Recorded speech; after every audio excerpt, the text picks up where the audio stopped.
Take it too So long.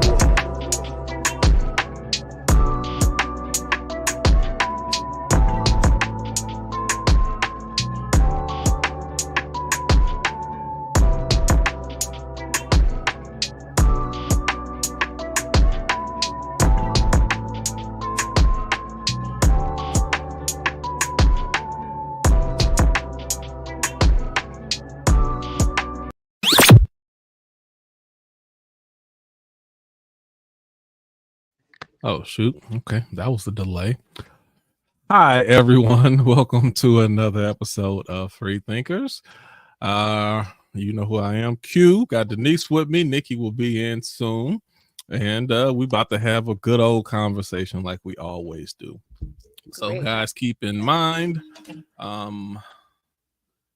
what do we need to keep in mind first? All right, feel free to get on. So we have a page, Free Thinkers, the group on Facebook. If you want to join us, go to the page and you can copy the link in the page.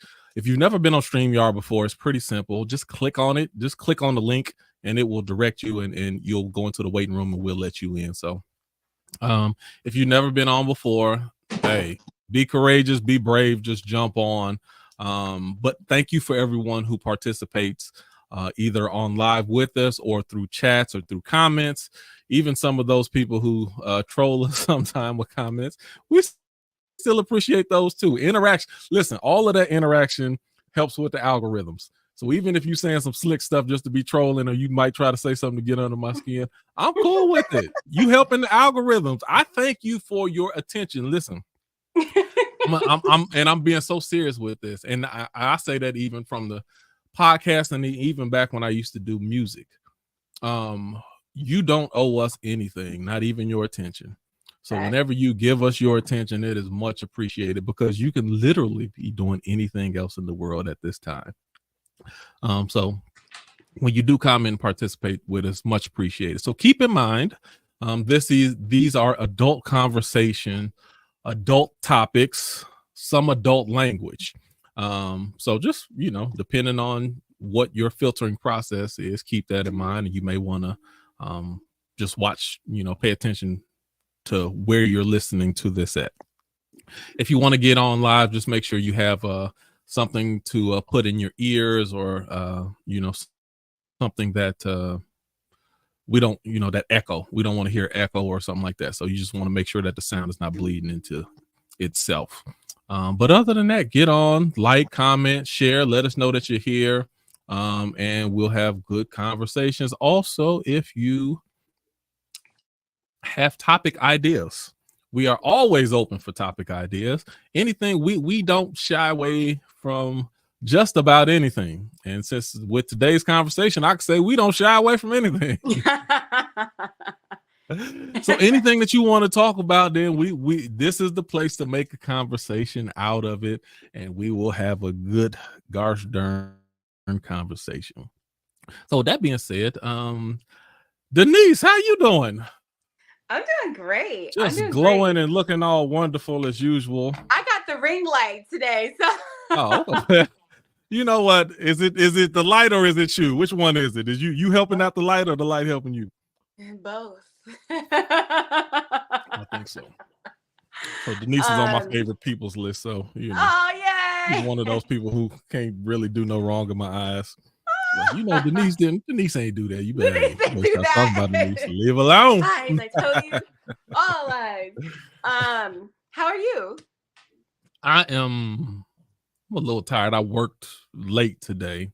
And I had a full weekend because I had just kids, parents in town, driving back and forth to the airport 3 or 4 times. And from where I live, the airport is like a hour-long drive. Just a lot of just real busy weekend. So my weekend wasn't relaxing. So coming straight into the week, it's been nonstop, but been enjoyable at the same time too. So I'm just gonna keep sipping on this drink and everything is gonna work itself out in the process.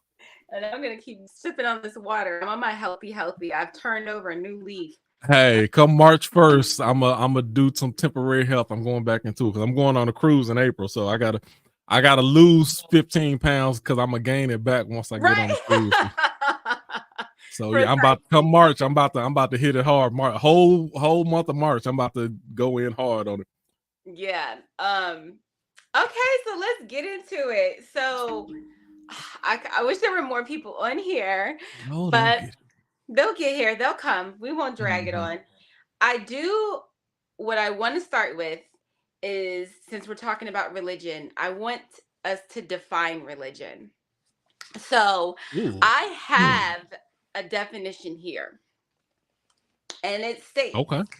and for those who don't know, let's give some backstory. So last week, the discussion was our belief systems, just simply our belief systems.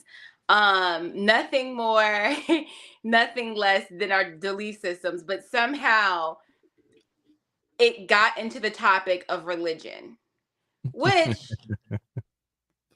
is fair, because that is like the hot button topic of belief systems, is either politics or religion.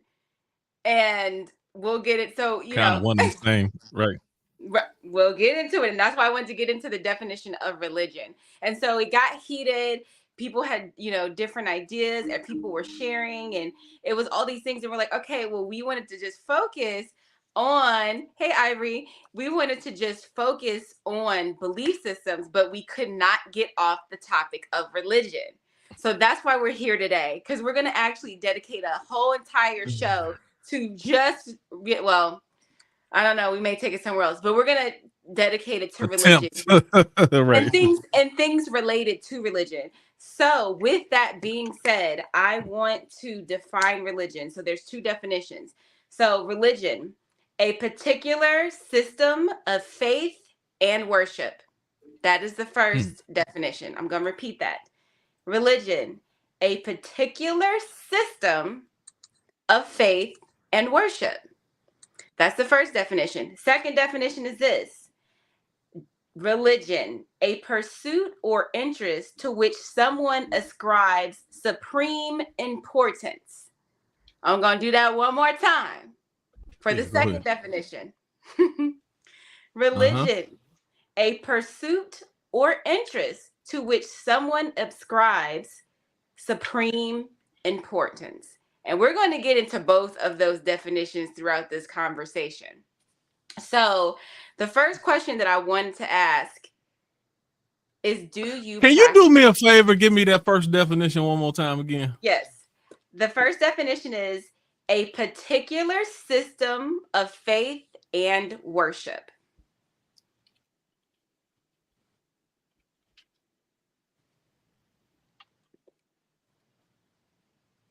Okay. Okay. Do you want the second one again, or just the first one? You're fine with No, I got the second one. I got it. Okay. So the question I wanted to start with is, do you practice a religion?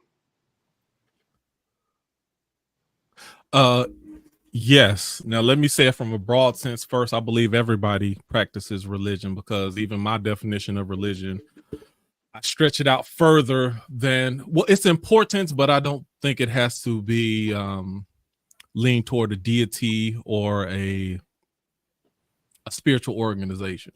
I believe there's people who religiously wash their car. I believe martial arts is a religion. There's it's a practice, and it's a systematic approach to how you achieve a certain type of martial art. And you have different practices even within martial arts, to where their practice and their training, they develop it in a certain format and a certain style, and there's a certain discipline that goes along with it, and their belief in that practice or that style also leads them to continue in it, to do it 3, 5, 6, 7 days a week, because it's something that you believe in, and I just think that goes and I mean, I ain't gonna go deep into it, but it goes that from the broad angle. I think everyone has religious practices in Right. some form or fashion. And I that goes believe a lot of along with people. the second definition, which is Okay. something that you subscribe, like some sort of interest that you give extreme and Yes. supreme importance to. Yes, So and you find that also in the political parties in this country as well. mhm. Ask me the question one more time, and I'll give So you a the more question specific is, answer. That was broad. do you practice religion? Do you practice a religion? So for me personally, I it's very weak. I guess the way I say I practice, I can't say I practice it because I'm not stuck to it. Well, I will let me ask this question first. go ahead. Before you answer that question, define what religion is to you. What is it to you? And then let me know if you practice a religion from that definition. Okay. I hate trying to use other. So I put it like this. Religion to me is karate. People hear me say this, but I really think it's the best. Or boxing. Like, like you're taught to throw punches a certain type of way. And you have a disciplined routine on what you do, how you do, and the training you do in order to get the result that you're looking for. But you restrict yourself to only throwing punches. Now we all know that if you get in a street fight, it ain't no guarantee that the person just gonna throw punches. Right. They might kick you, they might bite you, they might do. So when you say religious, then that's the part where I can't totally get. There's certain disciplines that I find useful for me, but I don't restrict myself to the practice itself. I'm gonna go with what works. So you can show me how to box all day, but if I need to bite somebody, I'm going to step outside of that practice. If I need to stab somebody, I'm going to step outside of that practice. There's other ways of combat and fighting. And that's why I went back to even last week with Brazilian Jiu-Jitsu. They just said, look, we're going to use what works. We will evolve a thing to what works. And anything that doesn't work, we're going to get rid of it. So even within my religious beliefs, there's a lot of things that I don't believe. I tell people all the time, I don't believe in doctrine. Almost every church has a certain type of doctrine I don't believe in. I do attend church, but I don't believe in doctrine. Because when you say we believe these sets of beliefs, I don't believe these sets of beliefs. I believe this, this, this, and this, and I disagree with that and that. And I'm not going to agree with everything blanketly just because you said this is what we believe. So that's kind of where I differentiate between. I can't call myself religious because I'm more fluid. I'm always changing based upon what I feel works and what I've seen in my human experience. So I don't even know if that answers your question, but that's, to go back to my question, do you practice a religion?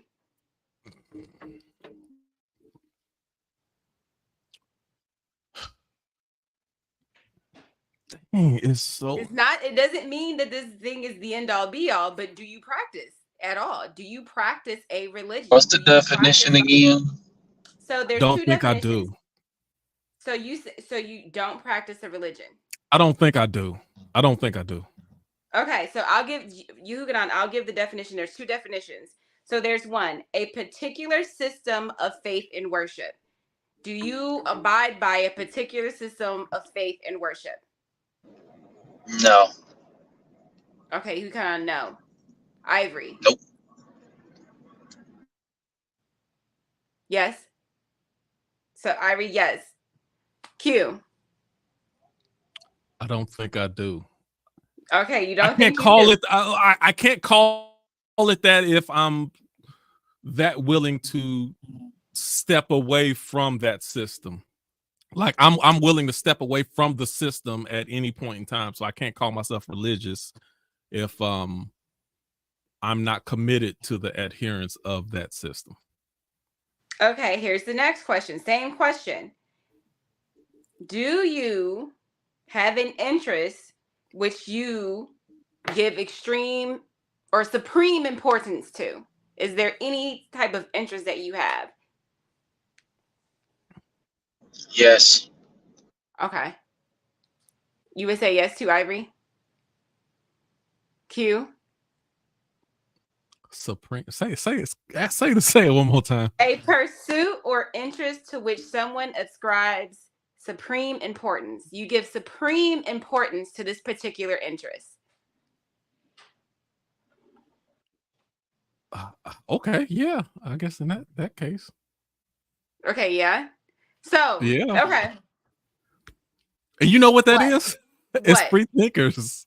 Free And not thinker. free thinkers the group, but the idea of free thought and knowing what you believe because it's something that's connected with you versus something that someone told you that you should connect to. So free I thinking have a is supreme belief in that, and I'm very in everything that I do. I encourage people to learn how to think for themselves and learn how to pivot and move off of previously accepted thoughts when they no longer line up with what you see. I'm extreme with that. That sounds like a religious practice to me, even though it may not be associated with a particular religion. But that sounds like a religious practice to me if it's ingrained in every single thing that you do and talk about. So you do practice a particular type of religion. Okay, so Ivory, what do you practice?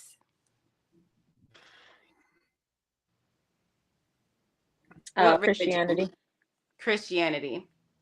How? Relationally. If you a simple answer. I relationally practice. Relationally, like with the higher power, or relationally with like other individuals? Both. That's my belief in Christianity. Is I have a relationship with God and I have a loving relationship with other human beings. For people who don't know what Christianity is, can you define that? So the red letters. Follow the red letters. Christianity is a belief in one God, and that one God had a son that was also God, and that he died for our sins, and that if you accept him and believe in him and have a relationship with him, that is your connection to God. I mean, simply, I'm not, of course, it's a lot of, but to very simplistic terms, that's what it is. How does one in Christianity have a relationship with this one God? How does one have that relationship? What are the practices? What are the system to have a relationship with God in Christianity? Yeah, so through Christianity, the system to have a relationship with God is to believe in his son and to follow his teachings and live the life that he was living. And you get that information from the Bible of what he expects out of you, his values, what he was trying to accomplish on the earth. That needs to also be your mission here on earth. And that's even a little bit more complex. The very simplistic part about having a relationship with God is believing in his son. I mean, that's simple. And then the rest is steps from there. So yeah, even the way I look at it is just slightly different, but it makes a difference. So it's the confession of the mouth and the belief in the heart according to the Bible. But the following or the adherence to the scripture or following in the way, Christ-like Christian, following in that light is the confirmation of that confession and that belief. So following scripture, following the law, it doesn't make you more saved. It doesn't sustain your salvation. It doesn't, that ain't how you re-up your subscription to salvation. It's just it's another form of evidence that it confirms that what you have confessed and believed. And to be clear, Quentin, and the reason I didn't even mention it is because it's going to be certain evidence depending on what Christian you're talking to, right? And so I don't even really use that anymore, because Right. what's evidence of Christianity in my life for another Christian might not be their fruit of a Christian life, right? So I really just go on people's confession of Christ at this point. If you think your fruit is what God wants of you, I make no judgment of your fruit anymore. If you have a confession of it, then that's good enough for me. So, to be clear, for Christianity for you is confessing that God's son is Jesus, and you believe that, and you have expressed that thought.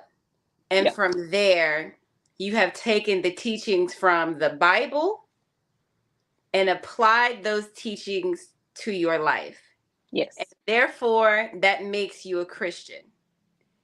And if you are a Christian, I'm gonna They stop call there. it Romans 10 and 9 there. principle. So you read Romans 10 and 9, that's what kind of spells that out. Go ahead. Yeah. I'm gonna stop you there because I want to get to Yehukanan, because then there's a question about that I want to ask when it comes to afterlife, but we won't get there yet. Okay.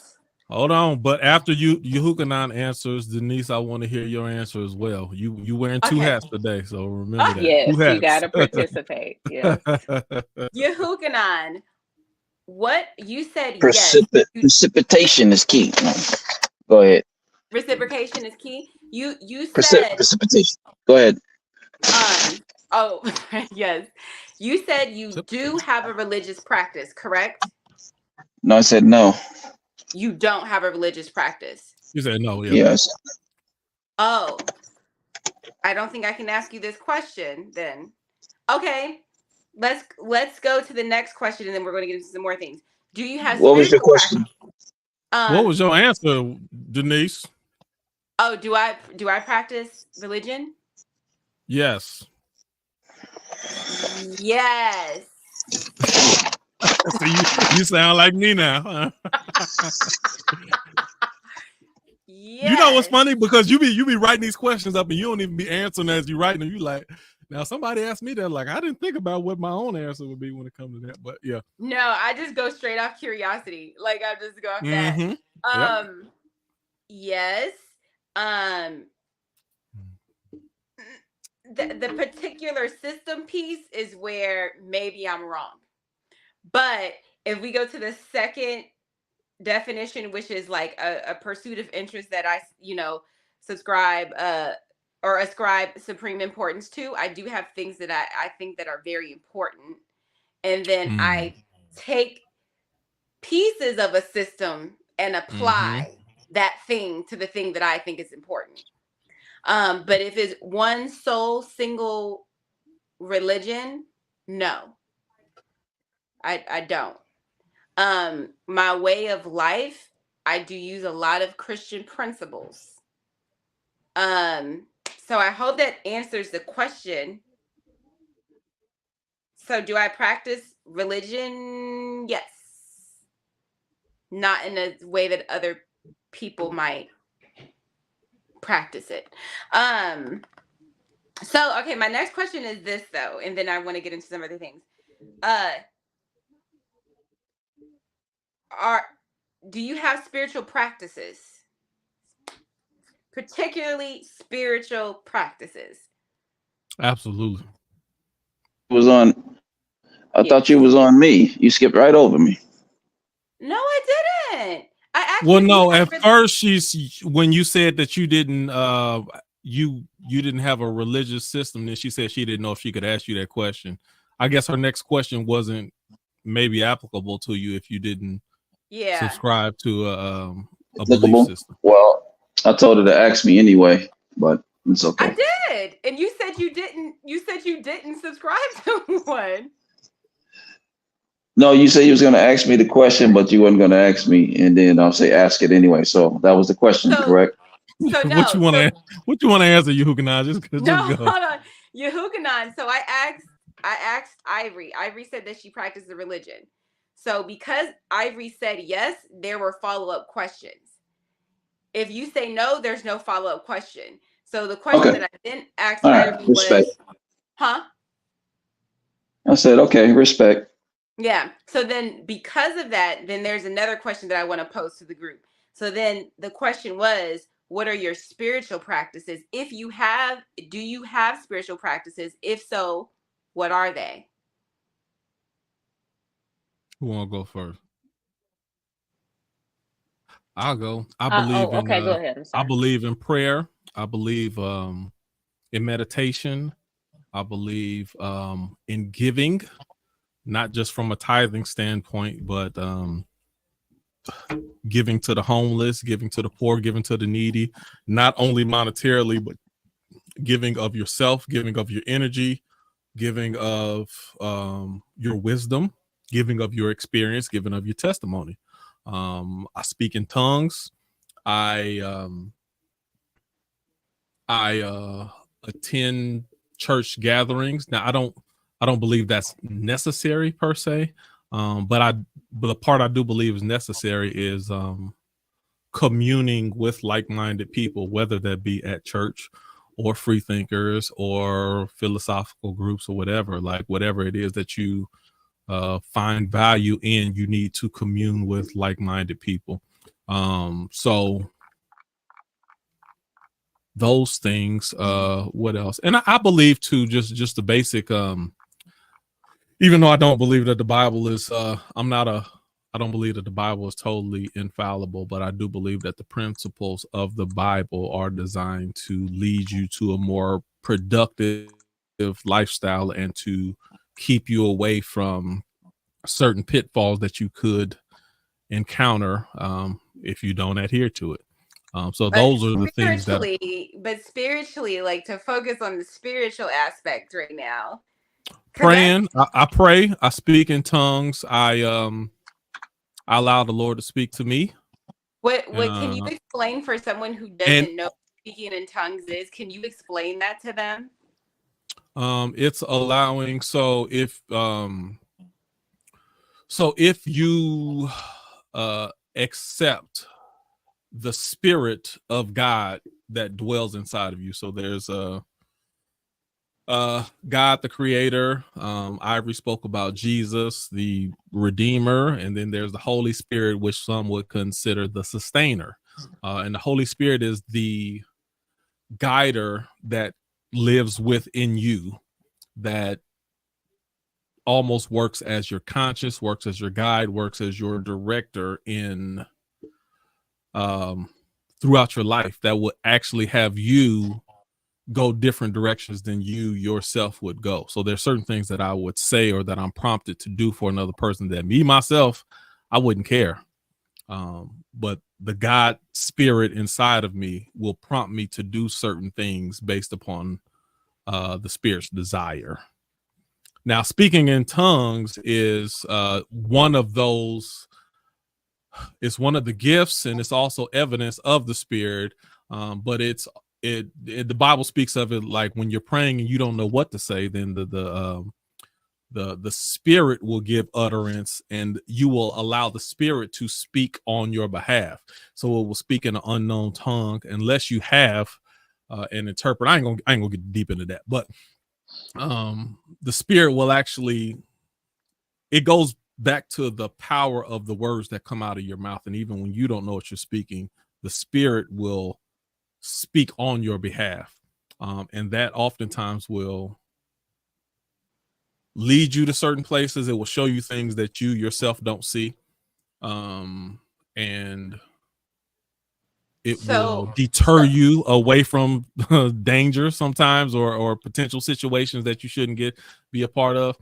Am I going too deep for this conversation, Ivory? Well, the reason probably in ways okay, all right, you I'll back are, off. but the reason why I'm asking these questions is because I want to ask everybody about their spiritual practices. I want to ask everybody about their religious practices, and for a person who might not have any, like I want them to get enough information from what you're saying to say, oh, maybe I want to try this thing, or maybe I want to try that thing, or maybe I want to explore this, or maybe I want to explore that. And if you're, I mean, and everything that I'm saying is not going to get them to that it may conclusion. not, right. but it's like if a person says that they have a religion or belief or a Right. practice, it's like, can you explain? Can you make it make sense or not?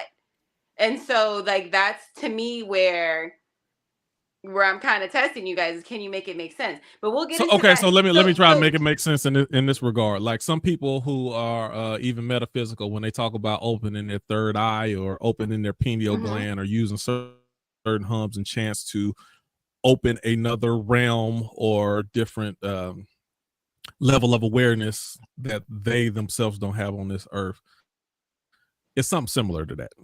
I mean, I guess that's the so you're saying basic way this I is could what try to I'm say. hearing. This is what I'm hearing. I'm hearing you say you have spiritual practices and you use Yes. prayer, you use meditation, you specifically use a prayer called speaking in tongues, and you use those things as a compass to guide you through life, help you make the right decisions, help you avoid certain pitfalls, and be a overall better human being in your fleshly life. That's what I'm hearing, correct? Yes. Okay. Correct. You are correct. Yehukanan, I want to ask you, do you have spiritual practices? If so, what are they? Yep, I do. We have music, praying. Mm-hmm. Let's see, what else is there?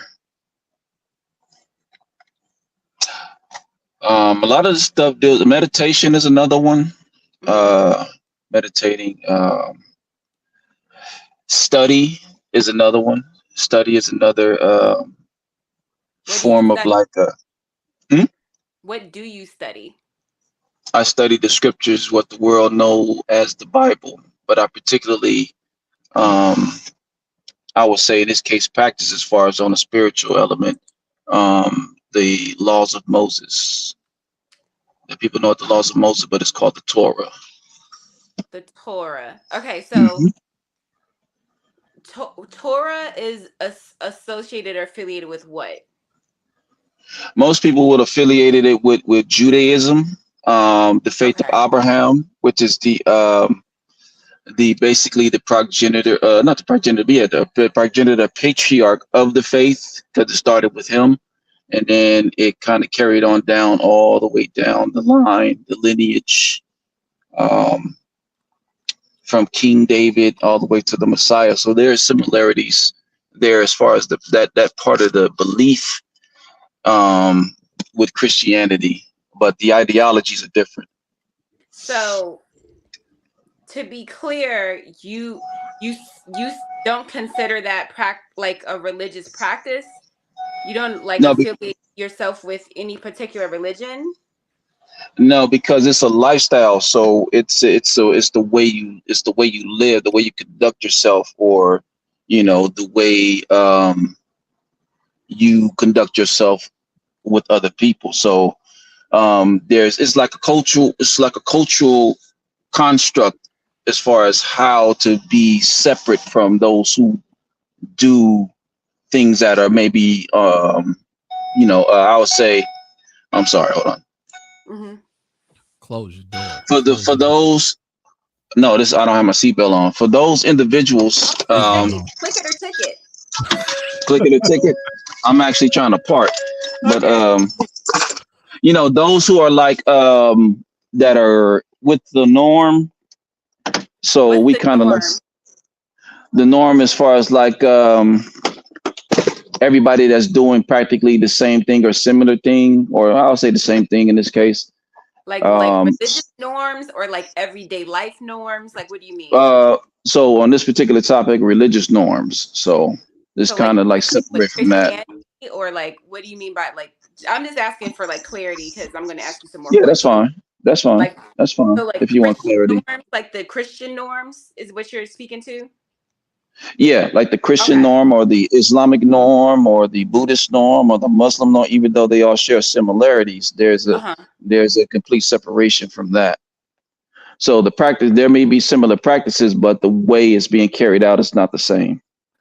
Because you do have meditation, you do have prayer in other cultures or religions, but they do things differently.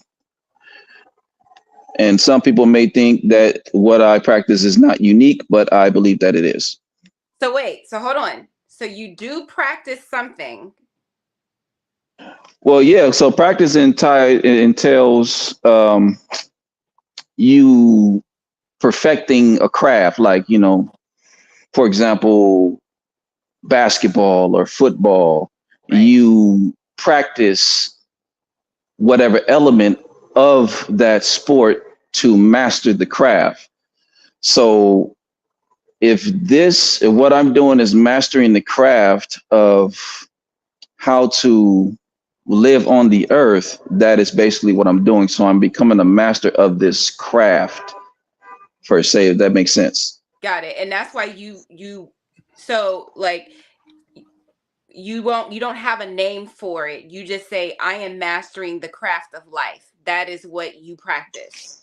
I mean, there's many different forms and variations of names of it, but many people tie it into religion. But that kind of like But that's like what do you call it? It's basically what I'm trying to. Well, mostly say a Torah observer or Torah believer, or Torah, more so a Torah observer. So we observe the instructions that's within it. Okay, question. Denise, can I make an observation really quick? I go ahead. It's up to you. Hold on. You can make observation, but I just want to get some clarity. For a person who doesn't know what the Torah is, what's inside of it, what are the practices, like, can you explain that to a person who knows nothing about it? Yeah. Mm-hmm. Go ahead, finish your question. Yeah, that was it. That was like, can you explain what that is? All right, for example, there are 7 days in the week, right? So you have Sunday through Saturday. Mm-hmm. So you're in the bathroom. You cut out. You hooking on. Get bad reception on the toilet. You hooking on. Give me a moment. You're on mute. I don't know if you get the bad reception in the toilet. He man. said he needed a moment. I said, give me a moment, please. No, I'm working right now, Q. I'm working right now. Working, to get to pay the dollar bills, y'all. That's what I'm doing. Hey, you hooking on. When I'm in there, I'll be calling it work too. What? Laboring. I don't know why y'all be arguing about this goddamn bathroom situation. Right. That so man let's leave that man alone. Let that man be. Goddamn it. Nikki, you just came in. Have you heard anything? If so, I want to ask you some of the questions you may have missed. No, I'm sorry. I've had a really rough evening. I have missed everything until now. So catch me up. I'm listening. Okay, so for Nikki and those who have just tuned in, we started off with the definition of what religion was. There's 2 definitions. Definition number 1, a particular system of faith and worship. First definition, a particular system of faith and worship. The second definition is a pursuit or interest to which someone ascribes supreme importance. I'm going to repeat that one more time. A pursuit or interest to which someone ascribes supreme importance. So once I gave the definitions of these things, like this is something that it's an interest and you give it importance. This is very important to you. And the first one was, it's a system for your faith and your worship. So with that being said, do you practice a religion? No. Okay. You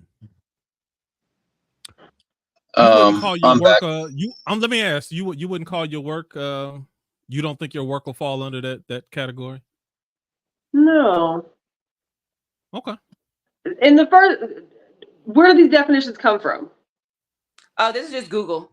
Okay, because I was trying to look up the second version that you gave, and I'm like, where did this come from?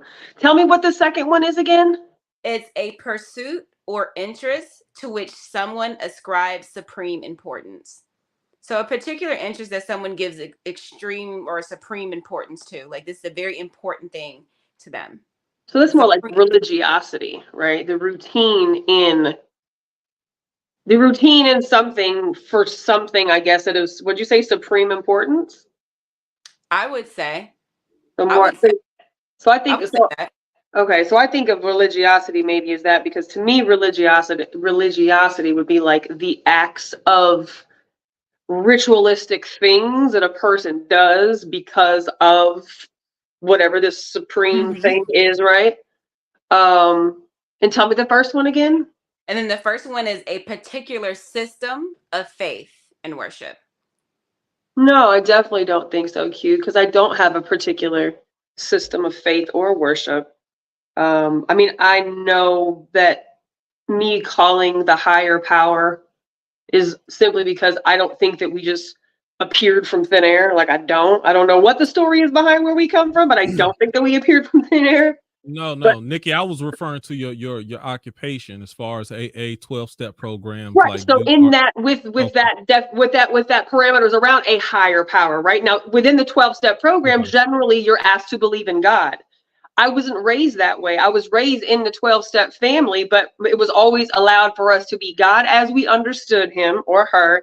And, or you can, for me, and I've always taught this to my clients, you can take the word God out if that feels some type of way for you.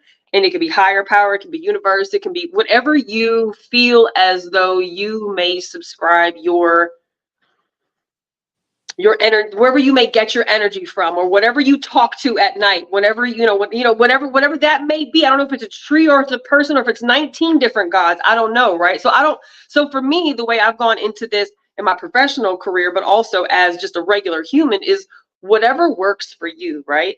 But for me, in breaking down, let's say the 12 steps of any type of recovery program, because all of them have their own 12, they just call them different things, right? The principalities of basically do this and generally good will come. Not like, oh, if you do this, it's like a reward, but it's like if I admit where I'm powerless, and if I admit, if I admit, first of all, as opposed to being in denial, like just the way that we address things and how we handle people and how we say sorry and how we make amends and how we repeat the cycle all over again whenever we hurt somebody, or, whatever the case may be. So in that, for me, I don't feel like I would answer that question as a yes.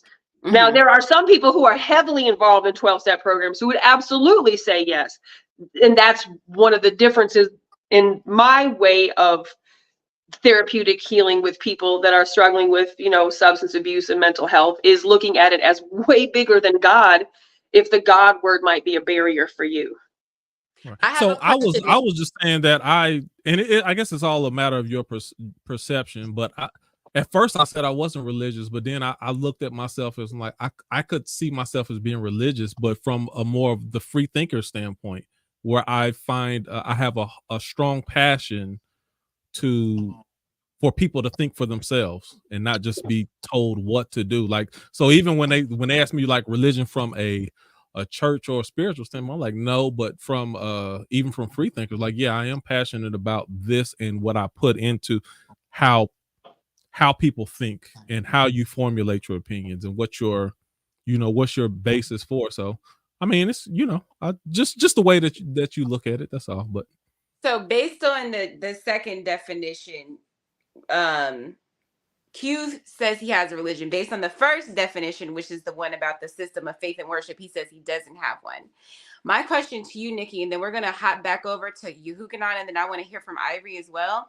But my question to you is, do you feel like practicing a religion must be associated with the concept of God? I think that most religions are based on the worshiping or the acknowledging or the relationship to the supreme being, whatever that being may be. I don't know, but I think that that's yes. I mean, yes, I feel like yes. Okay, got it. What, Q? I know I heard that. No, what you thinking? It made me think about Satanists. So Satanist really is not a practice of the worship of Satan. It's really a practice of the worship of self, or doing what's right within one's own self. So that is not really reaching or looking to a higher power. It's looking within yourself. So would you consider Satanism as a religion? I do, because I think that even in that, they believe in Lucifer. They believe in whatever the fallen angels or whatever it is that has got them believing that Lucifer is, I don't even know if I don't know what you call it, right? But whatever it is that got them to believe that Lucifer is the one that they are to, subscribe to, whatever those teachings are. There's a religion in that, absolutely. So It might not be everybody's favorite religion, right? But I feel like so. From what I was told by Satanists, it's really not a religion about worshiping Satan. It's more of acknowledging self and what you want to do, and you do what's right for yourself, as long as you don't step on nobody else. If somebody step on you, then you got the right to crush them. They need to change anyway, their name, Dan. I was gonna say that they need to be atheist or agnostic, because if you're they need a new name. Yeah, because a Satanist, I agree. I mean, I didn't make up the name. I didn't make up. I'm just telling you what I was told. That's all I'm telling you. Yeah, coming up with new stuff. That's what I was told. I don't know if they need a new name. I don't know. But based on what Q just said, and y'all got to remember, or sometimes it's synonymous with Leviathan. What's that? It's another name for Satanists. But that's not absent of a supreme being. That still is a supreme being of some sort that your religiosity, is going to follow, act wise, as opposed to, like me, I used to wonder for a long time, am I atheist? And I'm not atheist because I don't necessarily deny that God exists. I just don't know what it is. So I'm not going to say it is something that I don't know. I'm not going to say it isn't something that I don't know. Yeah. But again, I don't think that we just came out of nowhere. So I don't know what that higher being, whether it's telling you what I was or not. They not looking up, they not looking down, they looking within. What's right? I mean, based on you could be an atheist, but when you say that I believe in God, when you say I believe in Satan or I'm a Satanist, you are identifying with that religion. Yeah. So that's how I feel. I'm telling you what I was told by Satanists. I was Felicia might join us tonight, but she don't ever be on no more.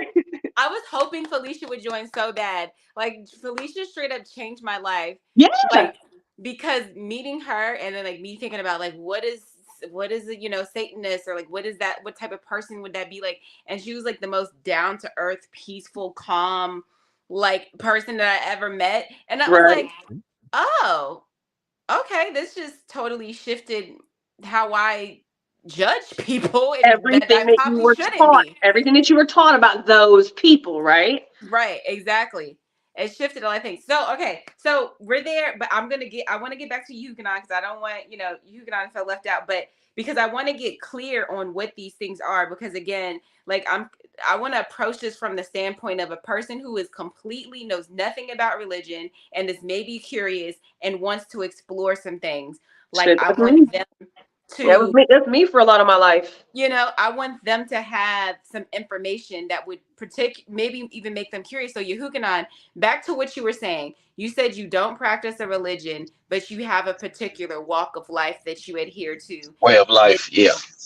And the principles that you use to walk this path is something called the Torah.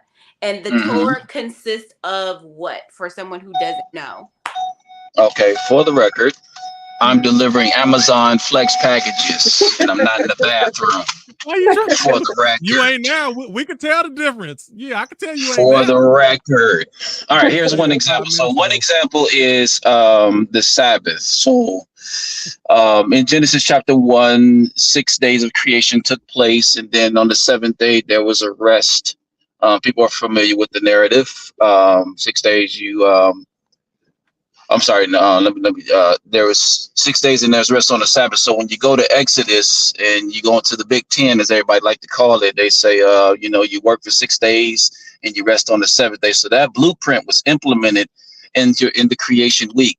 So that was implemented. That blueprint was implemented for man to follow. That you rest you work for 6 days and you rest on the seventh. And then you have dietary laws where there are specific foods that you can eat and you cannot eat. And there are specific animals that you cannot eat because they are unclean and they have a specific purpose. For example, the pig, the pork. The pig has a specific purpose to basically filter the earth. So can you elaborate on that? So pigs, they are very their flesh is very toxicated. It's very toxic. So if you put a pig in a rattlesnake pit, that pig will not be infected by the bites because it's venom. I mean, not its venom, but it's so immune to the bite because of because of what it does, its function. So it practically it's like a scavenger. So scavengers, they will practically eat anything they can find. So you have that particular animal that you don't eat because it has heavy ramifications when you eat it. Like, for example, you have parasites that will get into your system, that will cause many type of ill effects to the body. So basically, you will have your clean and unclean animals. So there are clean animals you eat. There are unclean animals that you don't eat. There are clean birds that you eat, and there are clean birds that you don't eat. This, that, and the third, et cetera, et cetera. So those are just two examples as far as like living what will be called a set apart life, separating yourself, because in the Torah it says there was a covenant made.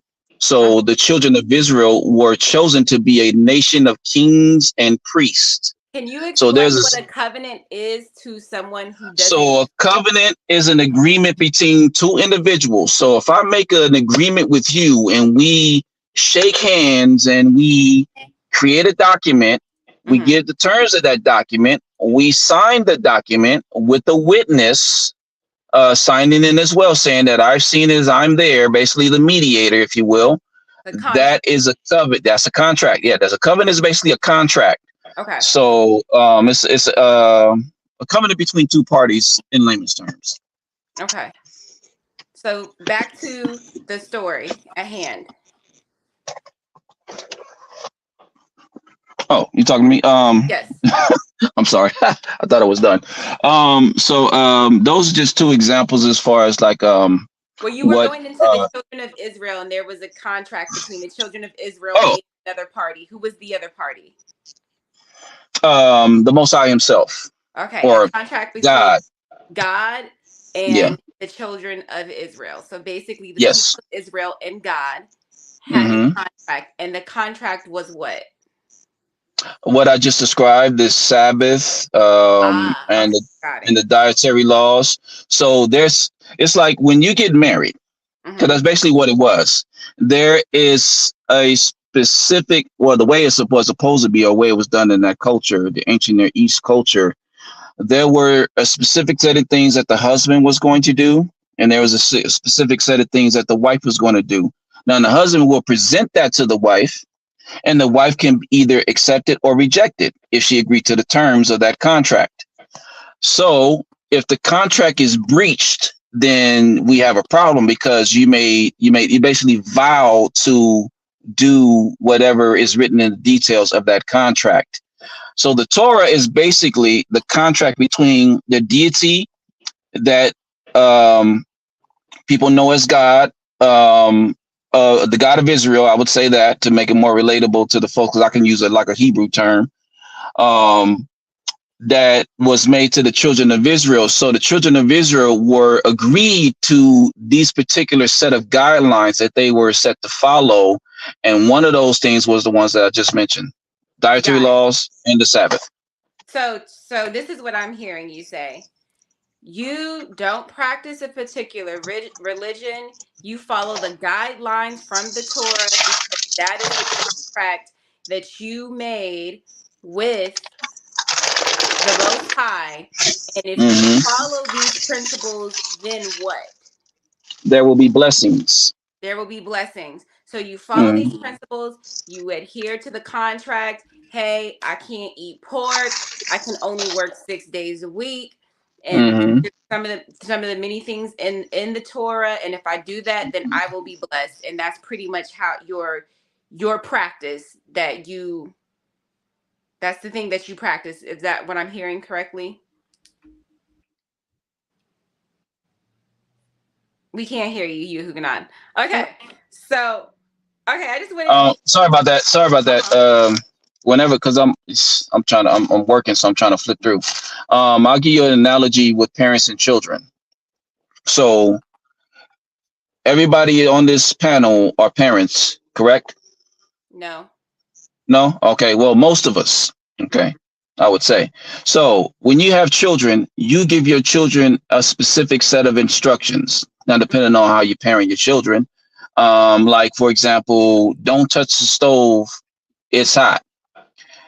And they touch it anyway. There is a consequence to that. And if they do something, I'll say it like this: if they do something bad, there's consequences to that. If they do something good, there's a reward. So if you get straight A's in school or you get good grades in school, the parent will reward the child for that good grade or good behavior. If there's bad behavior, there is consequences. So when you take that same concept and you apply it to the Torah, the Bible, as far as the blessings and the curses, that is what you're getting into in regards to, okay, if I'll obey or be obedient to these instructions, I will receive the blessing.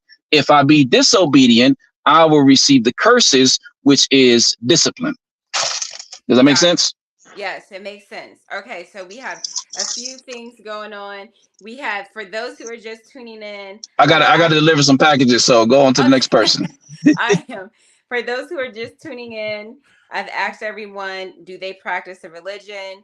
We got some yeses, we got some nos. We have some, yes, I practice certain lifestyles of free thinking, and that's how I approach everything in life. We had, yes, I practice Christianity. We had, no, I don't have religious practices. And then we also had a, no, but I do follow a certain walk of life, which is following the Torah. So that's where we're at so far for people who are just tuning in. I'm asking everyone that. Spiritual practices, did I ask Ivory and Nikki about their spiritual practices, if they had them, and what are they? Did I ask that already? Nope, you didn't ask. Okay. You didn't ask me, but I'll make it quick. I can pretty much mirror what Quentin said, and I would add forgiveness as a spiritual practice. I love it. Elaborate on that. Like a part of my faith is that for me to be in communion with God, I have to forgive. So that's a spiritual practice. Cool. I like Okay. That. Okay. How do you, for a person who is learning how to practice forgiveness, what does that look like? So it looked for like me, Jesus. Go ahead. I mean, just go back to the story of Jesus. That's all what all that was about. But go ahead, Ira. I'm sorry. Yeah, no. So I was gonna say the reason it's a spiritual practice is because as a Christian, I believe that like Christ died for me, like that his like he completely forgave me for anything I would ever do. I mean, that's before I met him, after I met him, for my whole lifetime, anything that I go through, any fault I make, mistake, whatever, I'm completely forgiven for all of these things. No one has transgressed me more than I have transgressed God or will transgress God throughout my lifetime. So for me not to offer what I've been given to other people would be a disrespect to what I've received. Oh. It would actually indicate that I don't even understand the gift that I've received. So that's why it's a spiritual practice. You forgive because you were forgiven. Right. Got it. Nikki, do you have spiritual practices? If so, what are they? It's hard to answer that question because as I listen to, Ivory give her example and her relationship with, who, what, when, where, and why, right?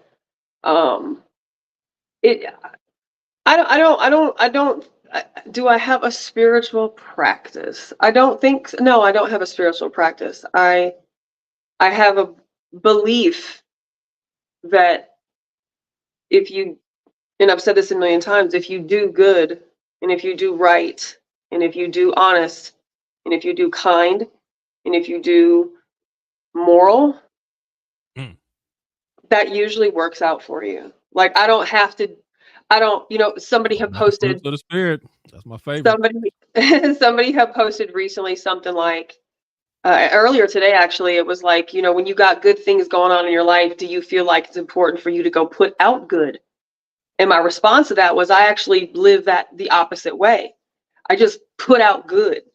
And you never put out good with the expectation of, oh, it's going to come back to me. Because that's not how that works. I just put out because that's what my heart says you're supposed to do. I couldn't do you dirty if you paid me. I couldn't be dirty to you if you paid me. Like, I couldn't fuck you over if you gave me $1 million. My spirit would not allow me to do that. I'll be poor and broke before I take $1 million doing somebody dirty. So I just come from a place, because of how I was raised and instilled within the values in which my dad and my mom, came through with their program of recovery, that you just do the right thing by your brother and your sister and your neighbor. And whatever happens after that is not in your control. You give to the universe is going to take care of you. It never comes necessarily when you want it.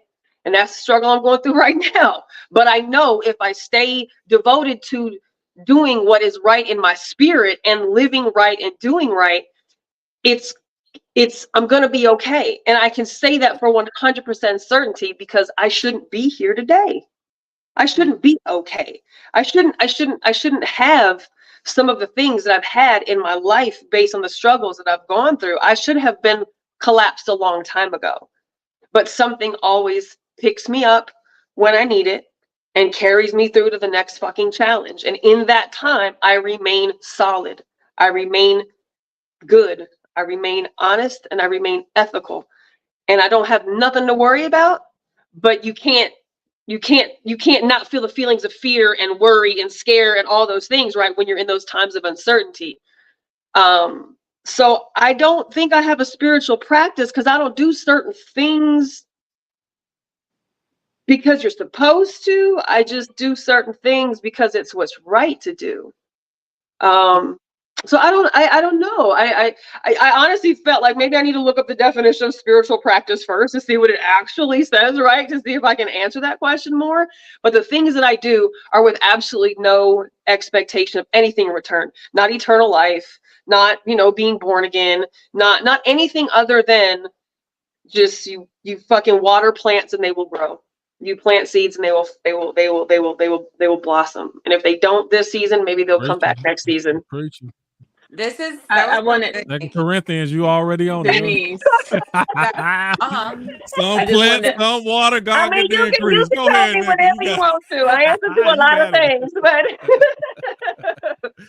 No, I was taking a show pause and giving Nikki virtual hugs.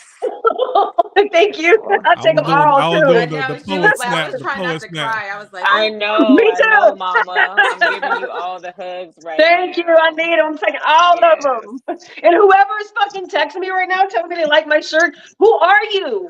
Well, your number's not on my phone. Why are you texting me talking about what my shirt is on? Like, don't be weird. So I want all the hugs, but I want hugs from weird people. It was so, what you said was just, I love what you said. Well, thank you. There's like doing it just purely for the reason that is right. You want nothing in return. You're expecting nothing. This is not about reward at all. It's just simply because it's the right thing to do. But what made me, when you said, well, I need to look up what spiritual practices are, I do want to ask everyone, do you believe that you are a spirit? What do you think you are? If you are not a spirit, what do you think you are? And if you don't think you are a spirit, and even if you do think you are a spirit, do you think there are other spirits? So I guess the first question is, do you think you're a spirit? And then we can go to the next ones. I'll go first. I believe that I'm answering your question. I mean, without directly answering it, but in the way I know how to answer it. I believe that I exist outside of this physical body. So after this body dies and goes back to the dirt, some form of my conscience, of my essence, will continue to exist. Ooh. Anyone else? I guess, I mean, I believe the same thing. I think that I'm a spirit, and that yes, I will continue after this. I'm always laugh because I really believe this, and I deal with some anxiety here or there. But one of the things that helps me with my anxiety is I think I've told Quentin this before, because I do believe that I'm a spirit. Like I imagine myself just like laying down in a field, and it's like skyscrapers all around me, and everything is crumbling, and like I'm remembering that like I'm eternal, like everything can crumble around me and I'm still gonna be here no matter what happens to me. Like I'm eternal. Like all of this might be temporary, but I'm gonna continue. That might not help nobody else with the anxiety, but it helps me with mine. Nikki? I don't know how to answer that. Do I think I'm a spirit? I don't. I think that's one of the great, I guess, struggles that I've had, or challenges that I've had with believing anything, honestly. It's that since I was a little kid, I've had a hard time grasping the concept that when this is over, like it's just over. Like after I die, this is it. Like I literally, since I was a kid, I've just envisioned this vast blackness of nothing. Like that can't be it, or is it, right? So like I don't know. So I guess I would have to say no, because I don't positively say yes, right? Like Q and Ivory say yes, and like I can't say yes, so I have to say no because I don't know. I don't know if I believe in reincarnation. I don't know what happens when my heart stops beating and there's no more, blood flowing through my veins. I would like to believe that it's not over. I believe that some people have been here before. Like you see it in children. You're like, oh, that's an old soul, but like you've been here before. Like there's no way it's your first time. So I don't know if we get recycled into something else, like I tried to watch the movie Up, or not Up, but what was the movie where they send them up and then they send them back down? Soul. Yeah, maybe that was it. It was a feeling or something. Yeah, Soul was fun. It was one of them. So I don't know. I've played with the understanding of identifying ourselves as God and goddesses. If we are created in His or Her image, then why would we not be? Women give life, we bear life. Of course, we couldn't do it without men, so they give life just as much as we created as well. So I don't really know. I don't know. Right now, I'm just content with I'm a human trying to make the most impact in my life as I can, and whenever it's over, I'll find out that day. But I don't know. I don't have any fears like I used to when I was little. But I also don't believe in heaven or hell either. So I don't know what happens afterwards. I don't know where we go. I believe some people get stuck. I believe in ghosts. I believe in spirits. But I can't say. Nikki. I can't say I identify as such, though. Nikki. Oh, Nikki. What? Oh, I have to ask you on this question, but I have to go back to this. Your tongue is on fire let me right say this now. too, right there. I don't know either, Nikki, but I'm comfortable in not knowing and still believing. Like I tell you what I believe with even without knowing. So, but if you feel like a spirit is something that you identify with, and that's one step further than where I've gotten, because I don't really know what I feel like. I just feel like I hope it ain't over, but I don't know if I identify with myself.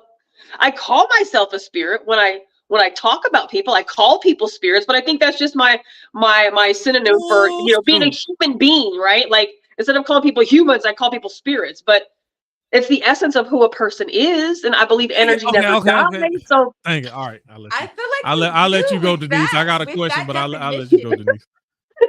With that definition, it does feel like that. But I want to ask you, Huguenon, and then there's more questions that I kind of want to ask around like spirits, right? So many questions. You, Huguenon, do you think you're a spirit? Absolutely. Okay. Absolutely.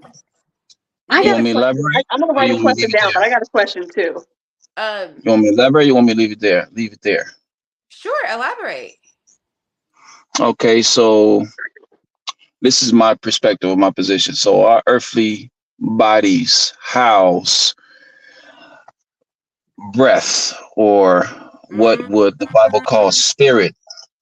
So once that breath leaves, that body is no longer functional. So when we die, the spirit goes back to the one who gave it. So you can't say, I was going somewhere with that thought. You can't receive something without somebody giving it to you. So if somebody gives you something that is theirs, they have the option to take it back if you're not doing what you're.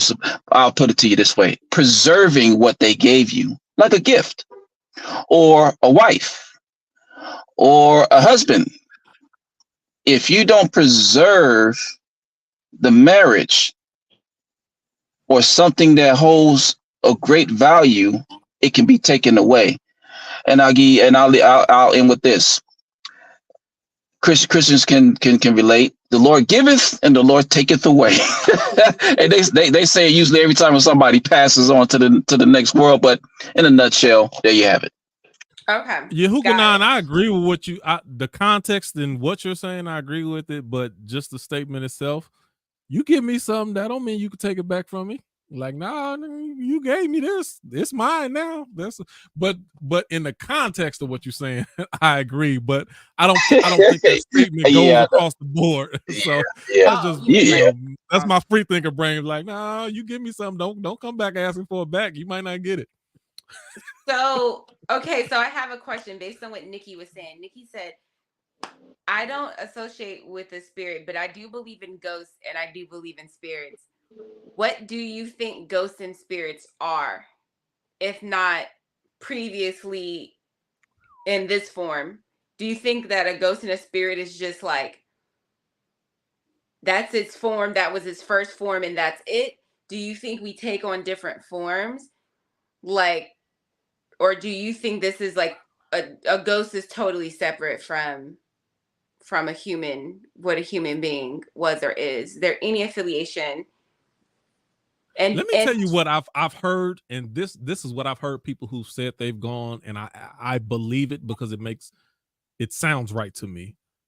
For those who said that I've heard several people who say like either they've died temporarily and came back. Like one of my people weightlifting, CT Fletcher, he died, he flatlined like 4 times. He said he actually died and he felt it, and him and many people like him said it was the most freeing and peaceful thing that you could. It was like he couldn't describe the absence of pain that there was no pain there. There was nothing. It was just the most freeing experience to this point that most bodies, because now you're inviting yourself back into that pain.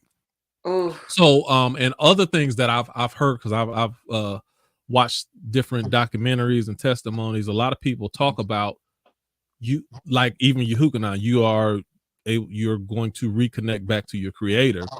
But what I've heard people say, there's a freedom that allows you to do what you want to do. Some people choose, or some beings or souls choose to stick around for whatever reason, because either they don't have a desire to see what else is out there, because at that point everything is at your disposal at that point. So even in the Bible talks about we see through a glass dimly, but at a certain point we'll be able to see clearly. When you cross over and you're not constricted to this physical vessel, now you opened up. You are reconnected with the creator. You're open up to see whatever and experience whatever you want to. So most beings, from what I heard and what I was told, most beings, they may linger momentarily, but then they go off to see what the rest of everything is about. They like, I'm free. I'm not even stuck, or as much as I loved my family on this earth, now that stuff, I don't feel the pain. I don't feel the anguish. I don't feel the this strong connection to where I need to hold on close to them. Most people, they're free spirits and they go. But there are some spirits that, for whatever reason, maybe they were tormented, or they they want to hang around for whatever their own reasons. And those are the ghosts and the spirits. I have no idea, but that's what I heard a lot of people talk about, and it connected with me, so I just shared that. Can I go a little more? Sorry, go ahead. Oh, go ahead, Ivory. No, mine is not. It wasn't going to be long. Because I'm not going to try to be deep about it. I don't believe in ghosts, spirits. I do believe that there is a spiritual realm, but I really just believe just angels and demons. Like, no, nothing else. No spooky ghosts, nothing like that. I don't believe Hold on, Denise. Ivory. What about?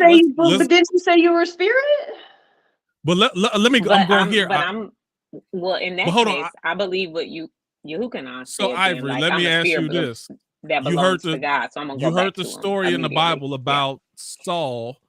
When Saul wanted to inquire, he conjured up the spirit of Samuel, who was the prophet who had passed before that. Samuel was actually the prophet who anointed him and ordained him, and then also ordained. What did Samuel say to him? David. He's like, "What you doing bothering me? I ain't got no business with you." But he was able to conjure up that spirit. And then Samuel also told him, like, yeah, you whatever your beef was, your issue. And he told him you was gonna die, and not only you, your household and your son and all this. He's like, you already laid your own bed. But my whole point was he was able to conjure up that spirit. So what do you say about that? No, this is my point. Like, so yeah, he able, but like saying people hanging around, Samuel wasn't hanging around. He did something he was not supposed to do, and he had consequences for it. But how do you say you don't believe in spirits if someone is able to conjure the spirit up, though? No, I'm saying you said spirits hanging around here. Of course, I think we spirits. I think people are going to destinations when they die. But I don't think spirits are hanging around our atmosphere. I don't believe in ghosts like that. That's what I'm saying. So yeah, we spirits, we gonna die. We still gonna be around. But like this whole, it's a ghost in my house that's haunted over there. I don't believe that. You've never been visited by a past family member that's passed? I was just about to ask that question. No. Okay. So So I'm gonna ask that question. I'm gonna ask. There's two in one. The first question is gonna be: have you had an experience with a loved one that has passed in any type of form of communication? And then the next question is, have you had an experience that you just simply cannot explain because there's just no way that no human being could have created this experience that you had or this thing that you have seen? Have you had any kind of experience that maybe a person would associate with the ghosts or with the spirit, or that you just cannot explain? Or have you had an encounter with a loved one that has passed? Go ahead, Q. Let me go first. So first, I made a deal with God a long time ago. All that stuff, like, I do what you tell me to do, but I don't need to see none of that. I don't need to see no angels, no demons, no spirits, none of that. I need to walk through this earth without seeing all that other stuff, and we good. And God done kept up on his word. Now I have experienced certain things through dreams. And that's fine. So now the other part of your question, things I can't explain. Yes, and I've spoken about this on this show before. I've seen mute people who did not have the ability to talk. As the Bible talks about certain spirits, unclean spirits being in people and tormenting them. I've seen people who can't talk have demons cast out of them, and then they open up and start talking. I've seen people possessed by demons who demons are intelligent also. They can tell your business. A lot of demons can tell the things that you're doing behind closed doors in order to try to shame you. And there's a lot of stuff that I've seen that there's no natural explanation from it. There's demon that I saw so you've seen exorcisms, essentially. Yes, several. I've been a part of several. And even to the point of the boy locked himself into the restroom and we couldn't get him out. And because the Bible talks about identifying, so even Jesus when the man who was tormented by the grave, the first thing he asked him, what is your name? And he said, Legion, for we are many. he wanted to identify what the spirit is, so that once he identified it, then he can control it. I've seen this happen. They were able to identify the spirit, and they said this specific demon. That they kept saying such and such. The boy, they were saying the boy's name, and he wouldn't come out. They couldn't get him to come out. They identified the demon. They said the demon's name, which I will not repeat. He opened up the door and he came out. And it was a whole day. I remember it was an entire day that we had to deal with that. But that was just one of about 4 or 5 instances. This is okay. I have to back this up, because for a person who has not grown up in Christianity, and this sounds nuts. If you have not, let me be clear. I grew up Christian, so I'm like, okay, yeah, I've seen this. I know what this is. But if you have not, this sounds completely nuts right now. So for that person that is hearing this, explain to them. It could sound nuts because it's not. It could sound nuts, but because it's not common. It's something that you see every day. But then also, you from Louisiana too, so I know you've seen and heard a lot of things even outside the realms of Christianity that is not explainable. But what it looks like though, it is all right. I don't even know if I should be talking about this online, but anyway, who cares? We free thinkers. There can be a variety of things. There, sometimes you will see movements inside of a person, like even in their belly and their gut. You can see things moving inside of them.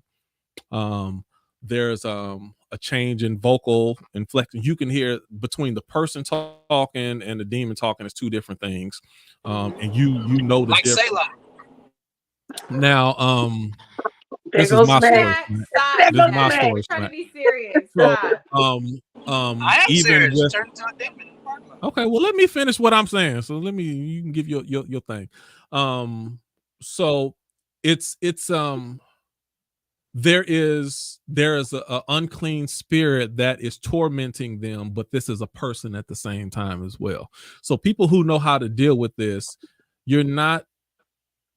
you're commanding the spirits, but you're still being sympathetic to the person who's going through this.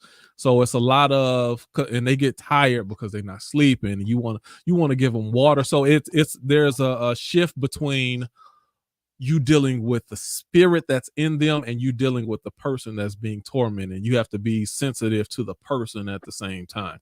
And you're also, it's a long process. It ain't, in most cases, it ain't no overnight thing. We started church at 8 a.m. and it was almost midnight before we left the church dealing with that. A lot of times spirits are tapped into another realm as well. So if you're in the room, that spirit might tell anything that you're doing that you ain't supposed to be. That spirit, I've seen spirits go around telling everybody business all around. Oh yeah, you adulterer, you fornicator, you did this, you cheated on your and they do that to shame you because the evil spirit is looking to instill fear in you, because with that fear, you can't control them. So it's a lot of, and you just got to be strong enough to deal with it. And if you're scared, it's almost like a dog. If you're scared, they're gonna sense that fear in you. So you can't even be scared in those situations. But it's a lot of different variables in there. But I'll let you go ahead because it's hard to explain. I wanted to add to this. Just like growing up, my experiences with spirits and things like that, and like that whole thing, like there is a point, I would say, for a person who's never experienced this and never seen this, it might look similar to a person who's like trying to get off drugs and they're having withdrawals and they're like purging and they're like throwing up and their body's twisting and like all kind of stuff like that. Like also it's important to note, like, you definitely don't want like any children there because they're going to be more sensitive to things like that. So like you don't want children around while you're trying to cast out or, do whatever it is. Also, like you need to make sure you're right. Cause like if you're not right, the preacher said to, hey, like if any of y'all scared right now, you are free to leave. Go ahead and leave. Yeah.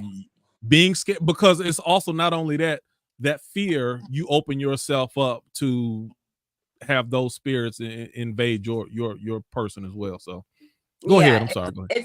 And so there's like, for those who've never seen this or experienced this, you might want to open up a window, things like that. There's so many ways in which you can like protect yourself that I feel like are so innately ingrained into like whatever person's spiritual practices are, because maybe everybody doesn't exercise a demon using Christianity. Some people use other things. I wish we had some other people on here so they could talk about their ways of doing things. I want to say something real quick about the possession thing, because this is a conversation I've been having with some non-believers lately, and some people who have grown up, born and bred in the church, who have left, because I believed that possession, demonic possessions happen too, right? Because that's what the TV always showed us, that's what happened. Mm-hmm. But one of the conversations that I have a lot of times with people about this topic is that demonic possessions seem to only happen with religious people. Anything outside of a religion, it's a psychiatric emergency. It's a psychiatric mental health issue. It's a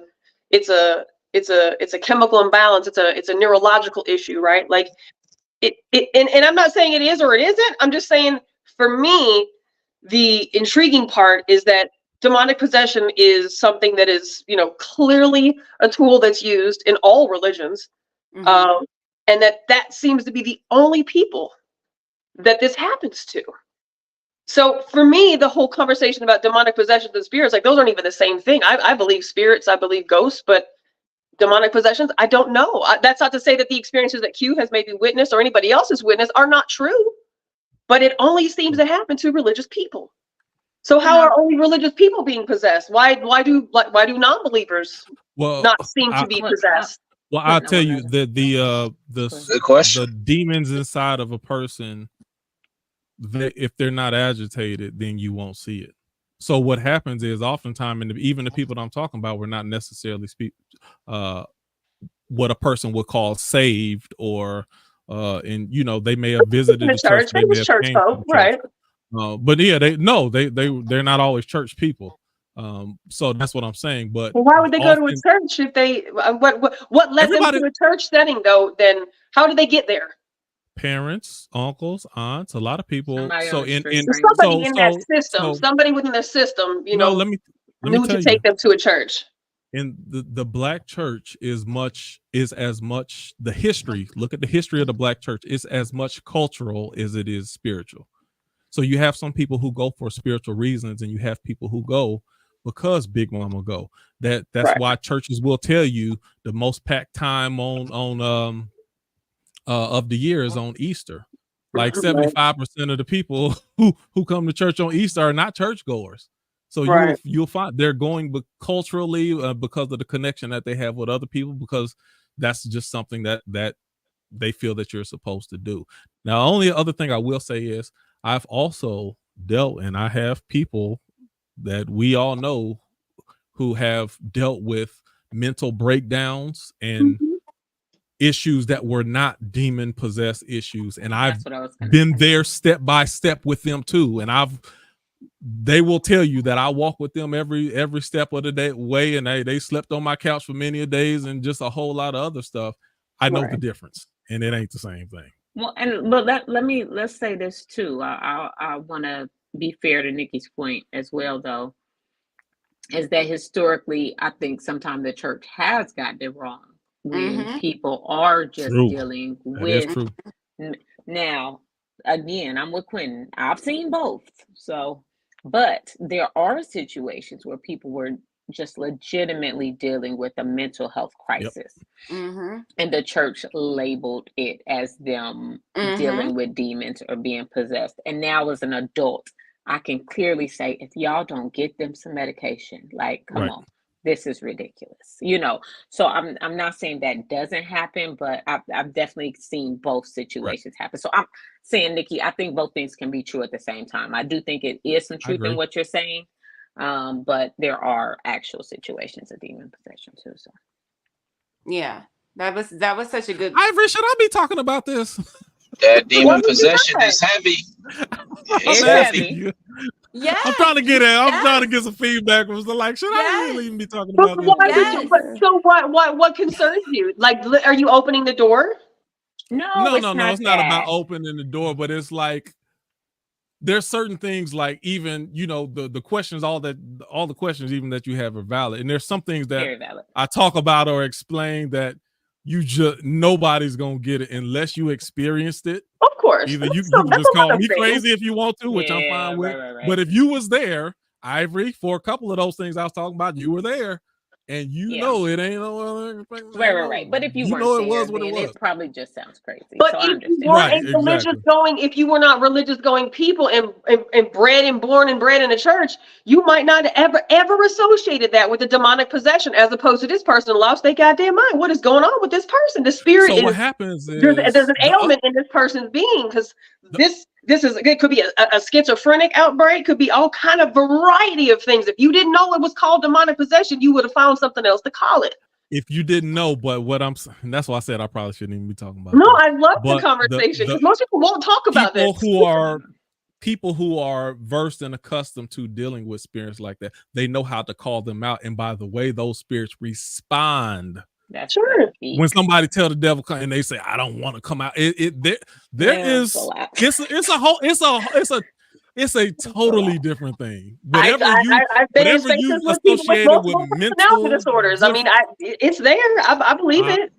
But shouldn't somebody be trained for that type of thing if they're going to cast out demons? For sure. You have to be trained. You can't just go in there thinking you can cast out a demon. No, you shouldn't. Think that's going that happened in the Bible, and them demons whooping disciples halfway up and down the street. There have to be some training going on up in there, man, because that stuff is heavy. Because that demon can go from that demon can if that demon leaves the body of whoever it possesses, it can go from another person that's in the room, preferably.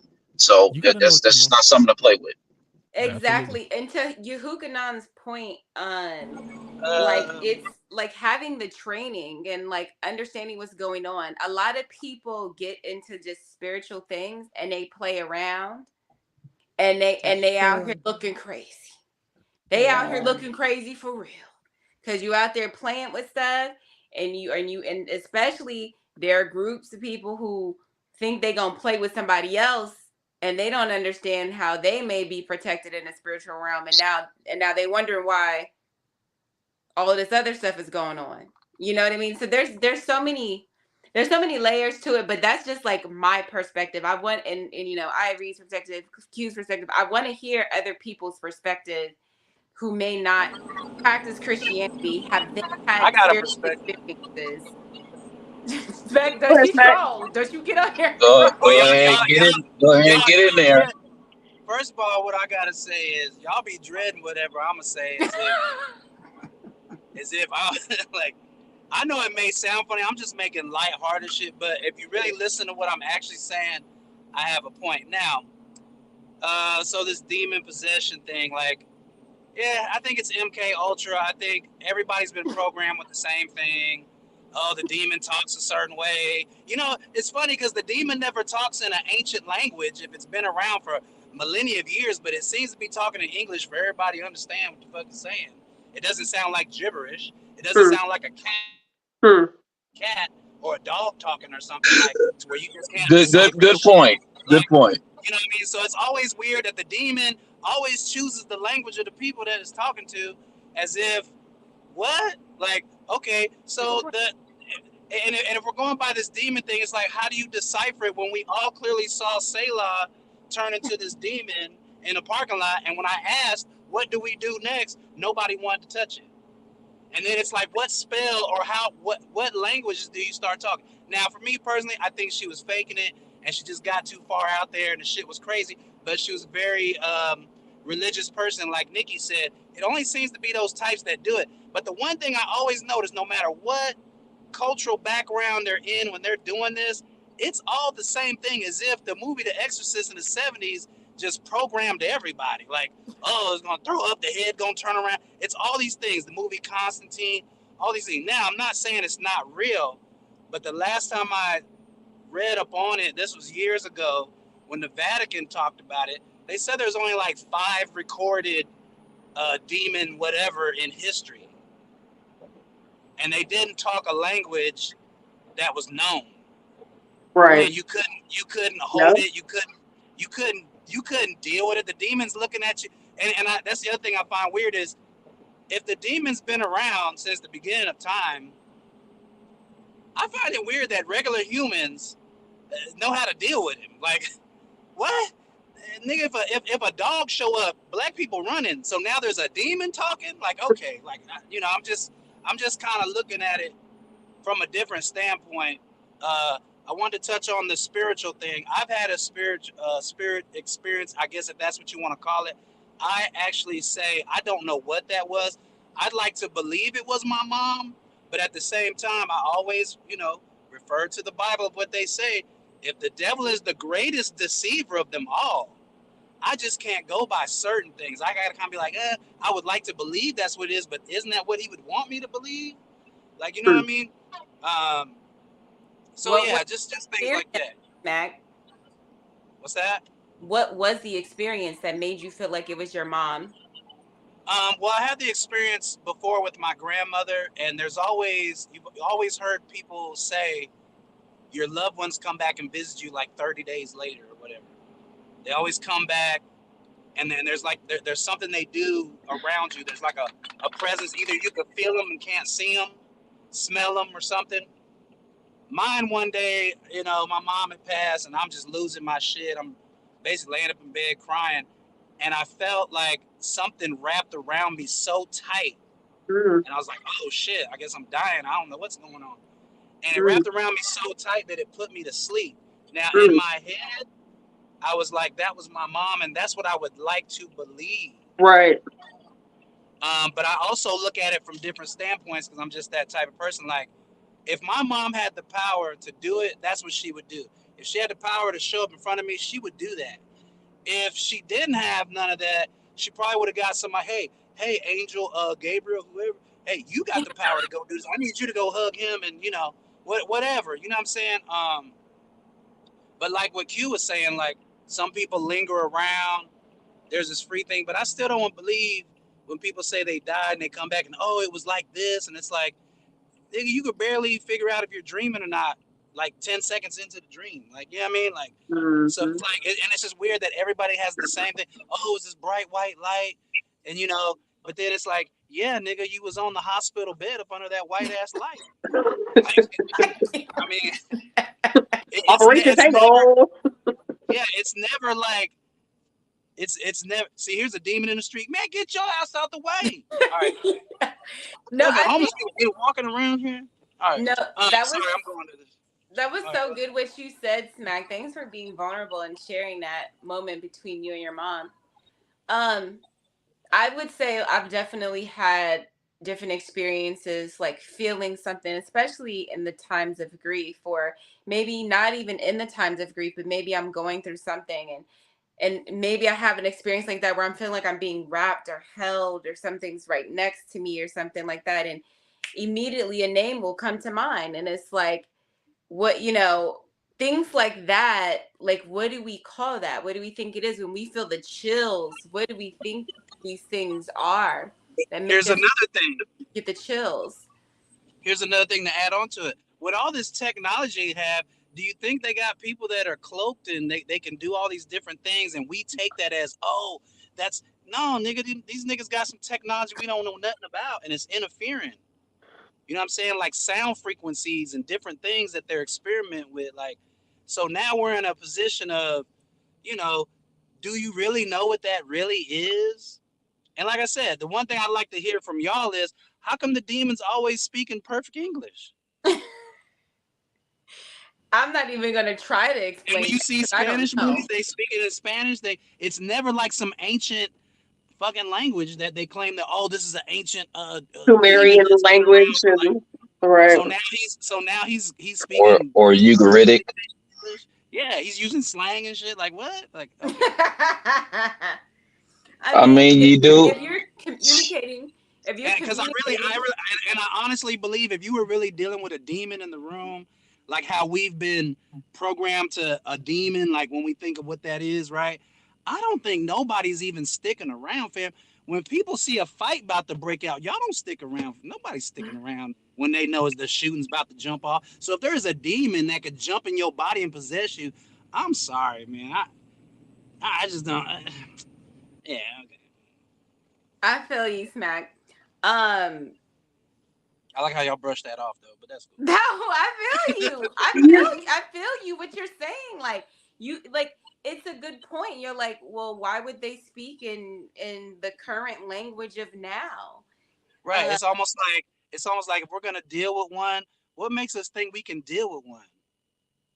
Like if he's already demonically possessing, is there a rule that he can only do one at a time, or can he do 10 people at a time? Can he? And then what do we call the people that all of a sudden just start murdering people? Is that not a demon that decided to take over that body and do that? But the demon he just wants to play games. He just wants to say, when you was 7, you was down at the playground and you kicked that dog. Like, what? Like, I just don't understand. And then you got the other demon that he's just going to really jump off in the room, start chopping up people instead. I don't know. See, and that's why the demon possession conversation is a tough one to me. I really feel like you either believe in demon possession because that's what your religion and television has shown you, or you don't believe in demon possession anymore because you don't believe in what religion and television has shown you. Like, it wasn't even something that I really questioned for a long time until the last, good handful of years, where the conversation of, is this actually really happening? The breaking down and the dismantling of a lot of the indoctrination of all religions, the birthplace of where they come from. And so I don't want to be trivial and say that one person's experience didn't happen the way that it did. That's certainly not what I'm trying to do. But if it wasn't for the TV and religion telling you that this is what it is, what else would you call it? What else would it be? Would it even be that? Like, I don't know. So the whole demon possession thing for me is, again, another unraveling of the institution of the indoctrination of religion that makes it really hard for somebody who's searching or seeking to subscribe to some of the theories, right? And this comes from somebody who was not born and bred into religion. And I think that's, I call myself, religiously ignorant oftentimes because I don't know shit other than what I've been told. However, I think that it does give me a really interesting perspective of looking at it from a place where I don't have a fucking belief system. So anything that you present to me could be valuable and validated if I can validate it. If I can find the historical actual documentation and things behind it that said that this did take place. And since that's virtually impossible, other than believing in what somebody else says, it's stuff like this that makes religion, for people like me, something that we look a little different at. Not in a derogatory way. It's just not for me. For me, I feel like there's something else out there, but religion is not it. And all these little things just kind of add to it for me. Yeah. Spirit, you talked about spirit.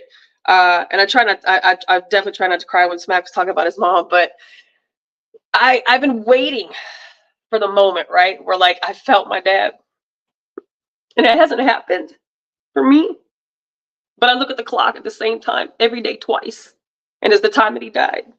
Every day, somehow, it's 11:50, it's 11:52, it's 11:53, it's 11:54, it's 11:55. My dad passed 11:55. Every day in the morning and every day in the evening, somehow I'm drawn to whatever clock is around me. And for me, that's him being like, hey, girl, I'm still here. Maybe the same thing, Smack. Maybe that's just what I want to believe. But ironically, since my dad passed, 11:55 on the clock every morning and every evening, I'll look down. I could be texting, I could be watching a movie, I could be cleaning the kitchen, I could be cooking something, and I'm like, oh fuck, it's 11:54. Hey, Dad. So I haven't felt my dad. I haven't seen my dad. I think my dog does. He's always looking at some shit in a corner somewhere in my house. I think my dog sees things. My sister and my daughter and my niece. My dad's ashes are at my sister's house. His urn is at my sister's house. And they've seen some things in my sister's house. My sister's like grandson, who never met my dad, one day woke up in the middle of the night, sleeping at my sister's house, woke up in the middle of the night screaming, hollering about this mean old man in the hallway. And my dad wasn't no nice person. He was a great person, but he fucked with some little kids. he messed with some little kids. And so he got up and he started screaming about this mean old man in the hallway. And of course, my sister gets up and, she goes to check and that, there's nothing there. but just the way that he described this mean old man looked just like my dad.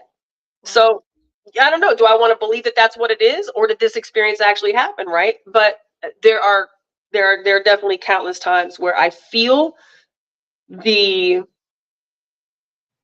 energy of my dad, but I don't feel my dad, right? Like I've never felt him physically. I've never seen him.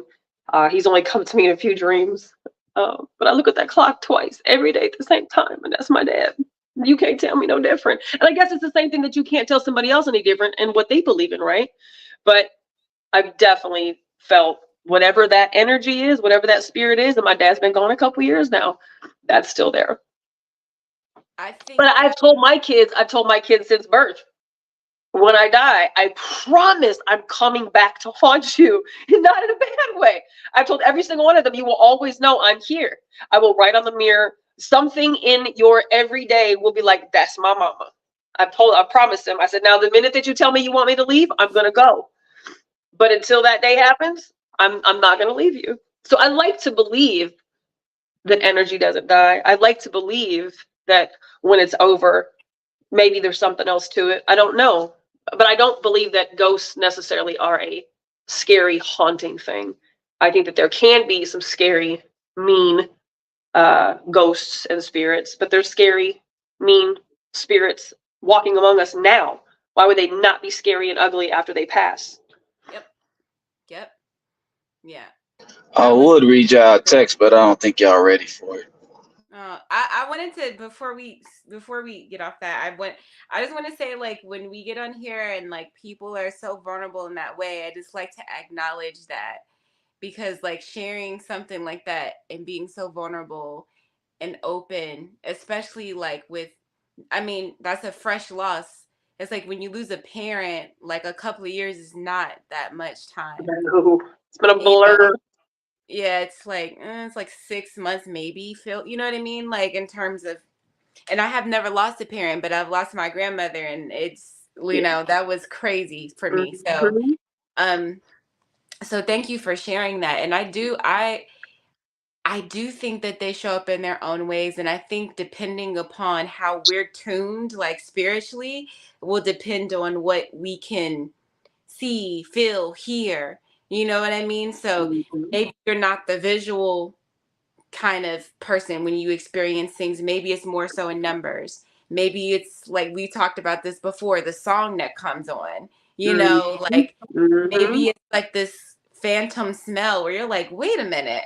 You know, we're tuned differently because we all have, and what I think, we all have our own gifts.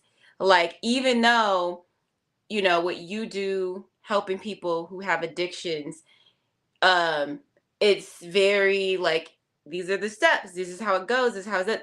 But for me, I would also say that you're a healer, and so that's like a spiritual aspect of what you do, regardless if you associate it with God or whatever it is. Something that's innately in you that you're able to go out into the world and affect change in that way. And so I'm just saying all that to say, I think that we're definitely spirits. And I said this before, and I was talking to Q on like a 21 questions one time, like maybe they don't linger around or whatever the case may be. I don't know.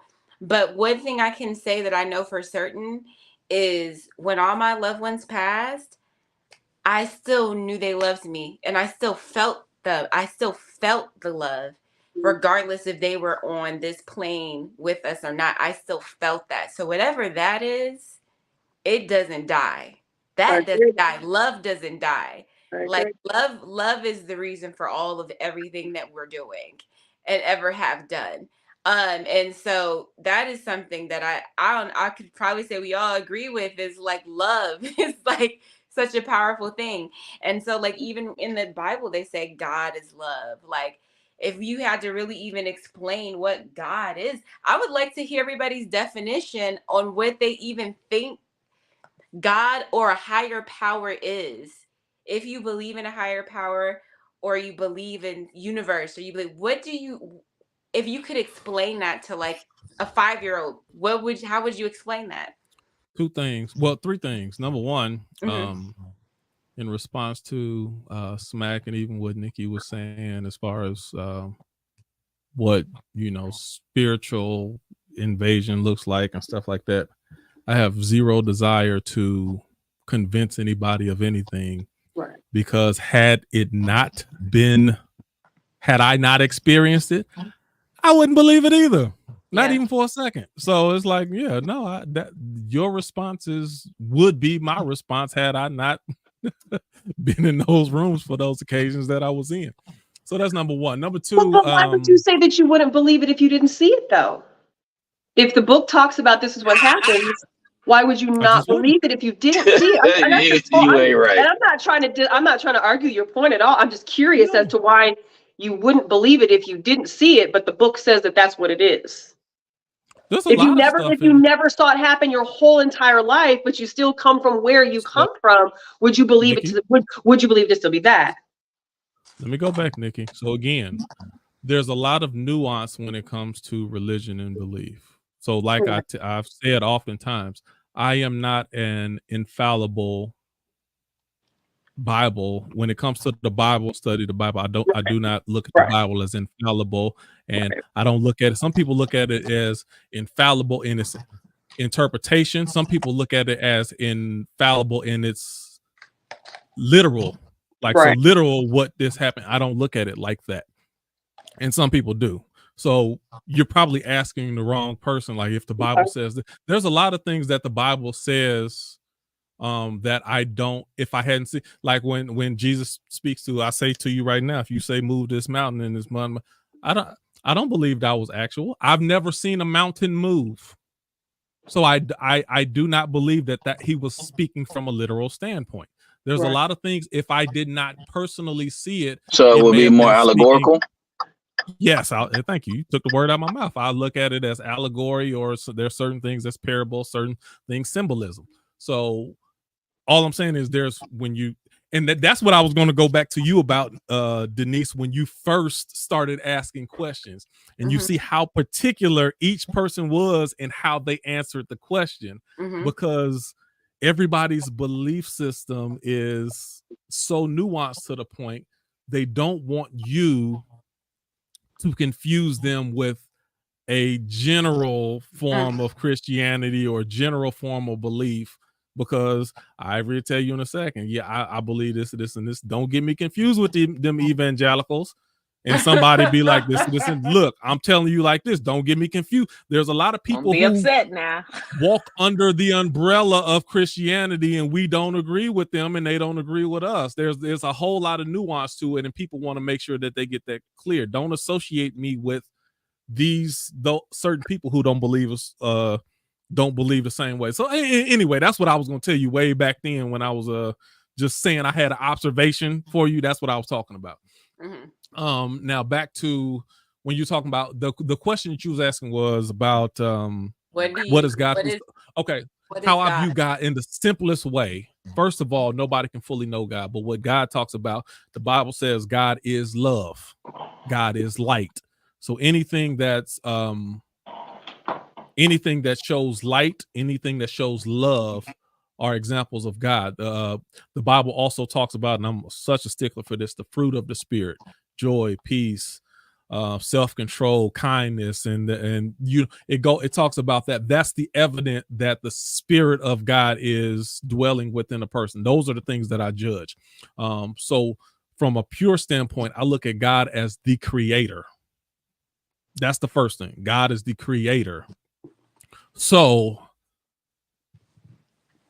I acknowledge God as the creator, but with that, it's so vague, it doesn't tell the whole story. And just because I can acknowledge an attribute of God, it doesn't mean I know God.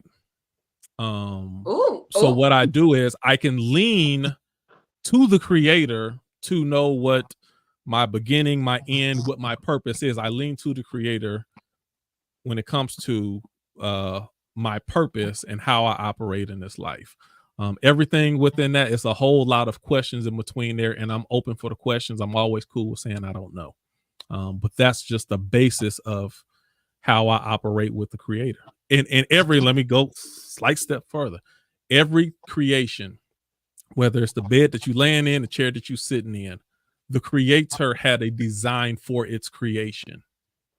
It's this computer screen that we're looking at. It's this StreamYard that we're doing. It came through the thought and the idea of a creator. So we are intelligent beings, but for you to say that you have a purpose outside of what your creator's intention was, I don't subscribe to that. It's a loaded answer, but that's the best I can give you right now. Got it. So what I'm hearing is God is love. God is doing things that are good, associated with things that are good.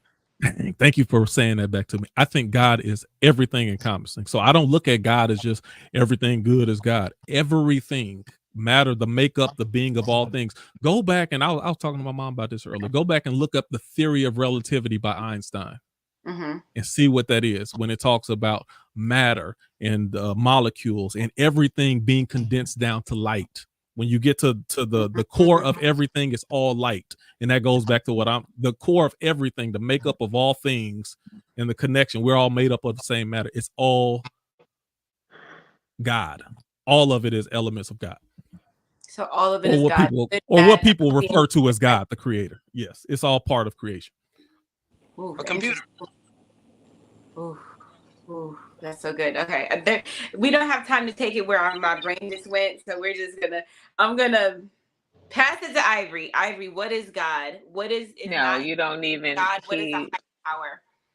He's a creator for me, and me trying to even go further than that would do him a disservice. So I will just say creator.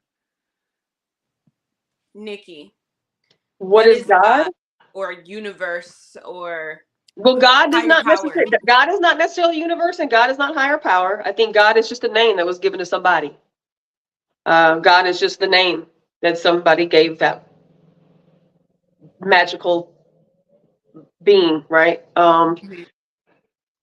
So what I think God is supposed to be can only be derived on what we've been told this thing is supposed to be. So what is God? God is a noun. God is a name of a noun. God is a person, a place, a thing. God is whatever you want it to be. It could be me. It could be you. It could be a tree. It could be whichever God is the supreme being of the religion that you subscribe to, whether it's Lucifer or I don't know.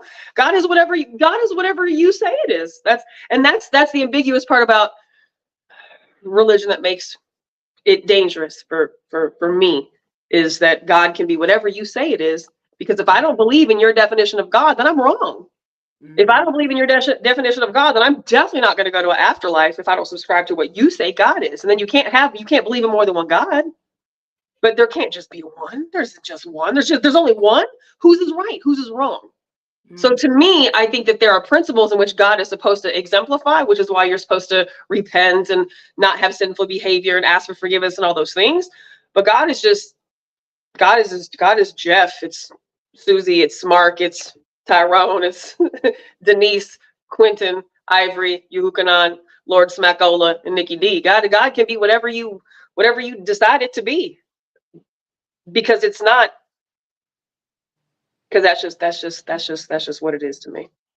What do you believe? Do you believe in a higher power? Do you believe in universe? What I just believe. I believe. I mean, I don't know if I believe in a higher power. I don't know if I subscribe to higher power theory.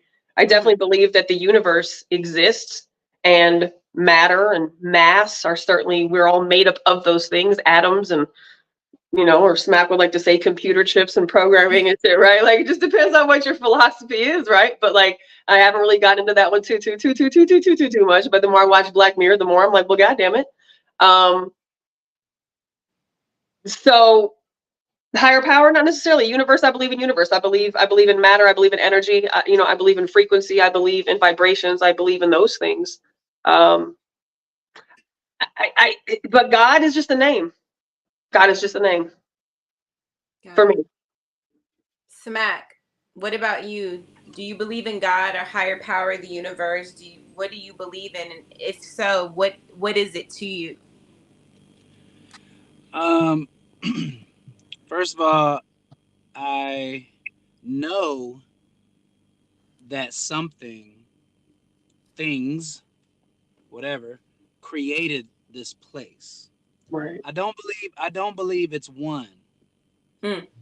Um, because we see many examples of it in our world now. Q Mm-hmm. just spoke of Einstein. He would be a god if he created what he created. Because without him bringing it forth, we wouldn't know nothing about it then. So he is a god. That's the title. When you look at the story of the book of the gods, they said there were many gods, and all of them had a specific thing. One was the god of the seas, one was god of the land, one was god of the birds, and they worked all together to do these things. So when there was this great battle, there was the battle of the gods, all this battle in heaven, because as the story goes. So it just leads me to believe logically there's more than one. And then because of the system we live in, for them, I see how they slowly took everything away. They started making it where there wasn't 42 commandments, there's only 10 commandments. Then they started, there's not 13 months, now it's just 12 months, because they took away the soul month, because they didn't want you to know. There's certain things. They started hiding the land, they started doing all these things. And I just think God is like, it's not just one thing in particular. Like Q said, it's kind of light. I think it's light and sound. It's Mm. all these things, these particle, or as they call the God The God particles. particles. And so all these things are what it created. In certain instances, there's been many gods, and we've all witnessed them. We've Mm. all witnessed them do amazing things that if they didn't invent that or create it, it wouldn't exist. So by proxy, they're a god. So When you creative. look in the book, and when you look in the book of who was doing whatever, they all have that title that they were a god. Let Mm. us create man in our likeness, like what we're doing here. Then when they knocked it down to one, everybody subscribed to one. But then that part of the story, like we talked about last week, those stories of those gospels were taken out Mm-hmm. and said there's only one. And so now we've all gone, yeah, there's only one, there's only one. But then we sound crazy because like, not if you go read the rest of the story, there were many of them. There wasn't one. Um, like how you even like speaking of like Jesus or Yahshua or whatever the name could be, because hell, there's been so many of them. Like, think about how it says God was gonna come back, right? So when you read the stories, he's come back many times as Mithra, and you look at the times BC, and it was always the same date, December 25th. Da, da, da, da. Multitude of them, like over 1,000 of them, over 1,000 of them, and it's been told over and over with a different name. And Jesus is just the last one in our time. You know what I'm saying? Mm-hmm. Um, so I don't think I just think it's really a title of whoever is upholding the most high of whatever. Like you Mm. have a president. Oh, he's the president. So everybody got to bow down to Mm. that, whatever he Mm-hmm. say, you Mm. know? And it's interesting how we all say, well, God has the last word, but not really your tax man do. Because if you don't pay them taxes, see what I'm saying? So it starts to be this thing where it's like, I just feel like society or the government as we know it, they know these stories. They've taken these things, they've given us the short version, and they use it for control. Because if you don't know the rest of the story, that's the easiest way to control you. So to say that, oh, it's this or that, when, well, if you don't know the full story or know the story about his daddy, then how can you really say you fully know? Got it. So I think so short answer, I think it's like a supercomputer. Hmm. A It's super programs. A supercomputer. It's like not the computer in the sense that we know a computer to be, but a bigger computer, like a supercomputer. Like it's just a supercomputer. Like it look how everything works together. The bees, the ants with like we're not thinking about none. It's the way we breathe, and we're just here. Like so, the people, or I can't even say people because we don't know if they're people. I mean, I'm really starting to believe more than anything, the logic of aliens are probably more godlike than anything. Those are the angels we speak of. What if we find out that it's these little alien dudes and they be like, no, we created this world. Everything in it, from your oxygen particles to everything, and we come in this little oxygen tank and we check on y'all, and we make sure shit is working properly. You know, would people be like, oh, that's crazy, or would they be like, oh, well, that makes sense because it makes sense to me because we see it. So like Q was saying before, just because you don't have a certain experience, other people do, doesn't make it mean it's wrong or right. But like when I was young, or a couple times in my life, but one time young, up close and personal, I seen a UFO. Group of my friends, we seen it land in a rice field right next to us. And for years, people thought I was a quack for that. Now you see all this shit coming out, and that's exactly what it looked like. Then you have people that say, oh, I was abducted. And we go, oh man, this guy said he's abducted. Well, that might be their experience. My experience was just seeing one up close. My experience has also been seeing them fly around the sky. Some people haven't even seen that. Yeah. And now when you show them video, there's so much evidence of it, but it's interesting to watch people go, nah, I don't believe in that, even though there's all this evidence of it. But then they say, but now this over here, my God's, this is real. Well, you got to have faith in it, even though you can't see it. It's like, see, to me, that's the God particle testing you right now. Like, what? Like, did you just hear what you said? Logically, that doesn't make sense.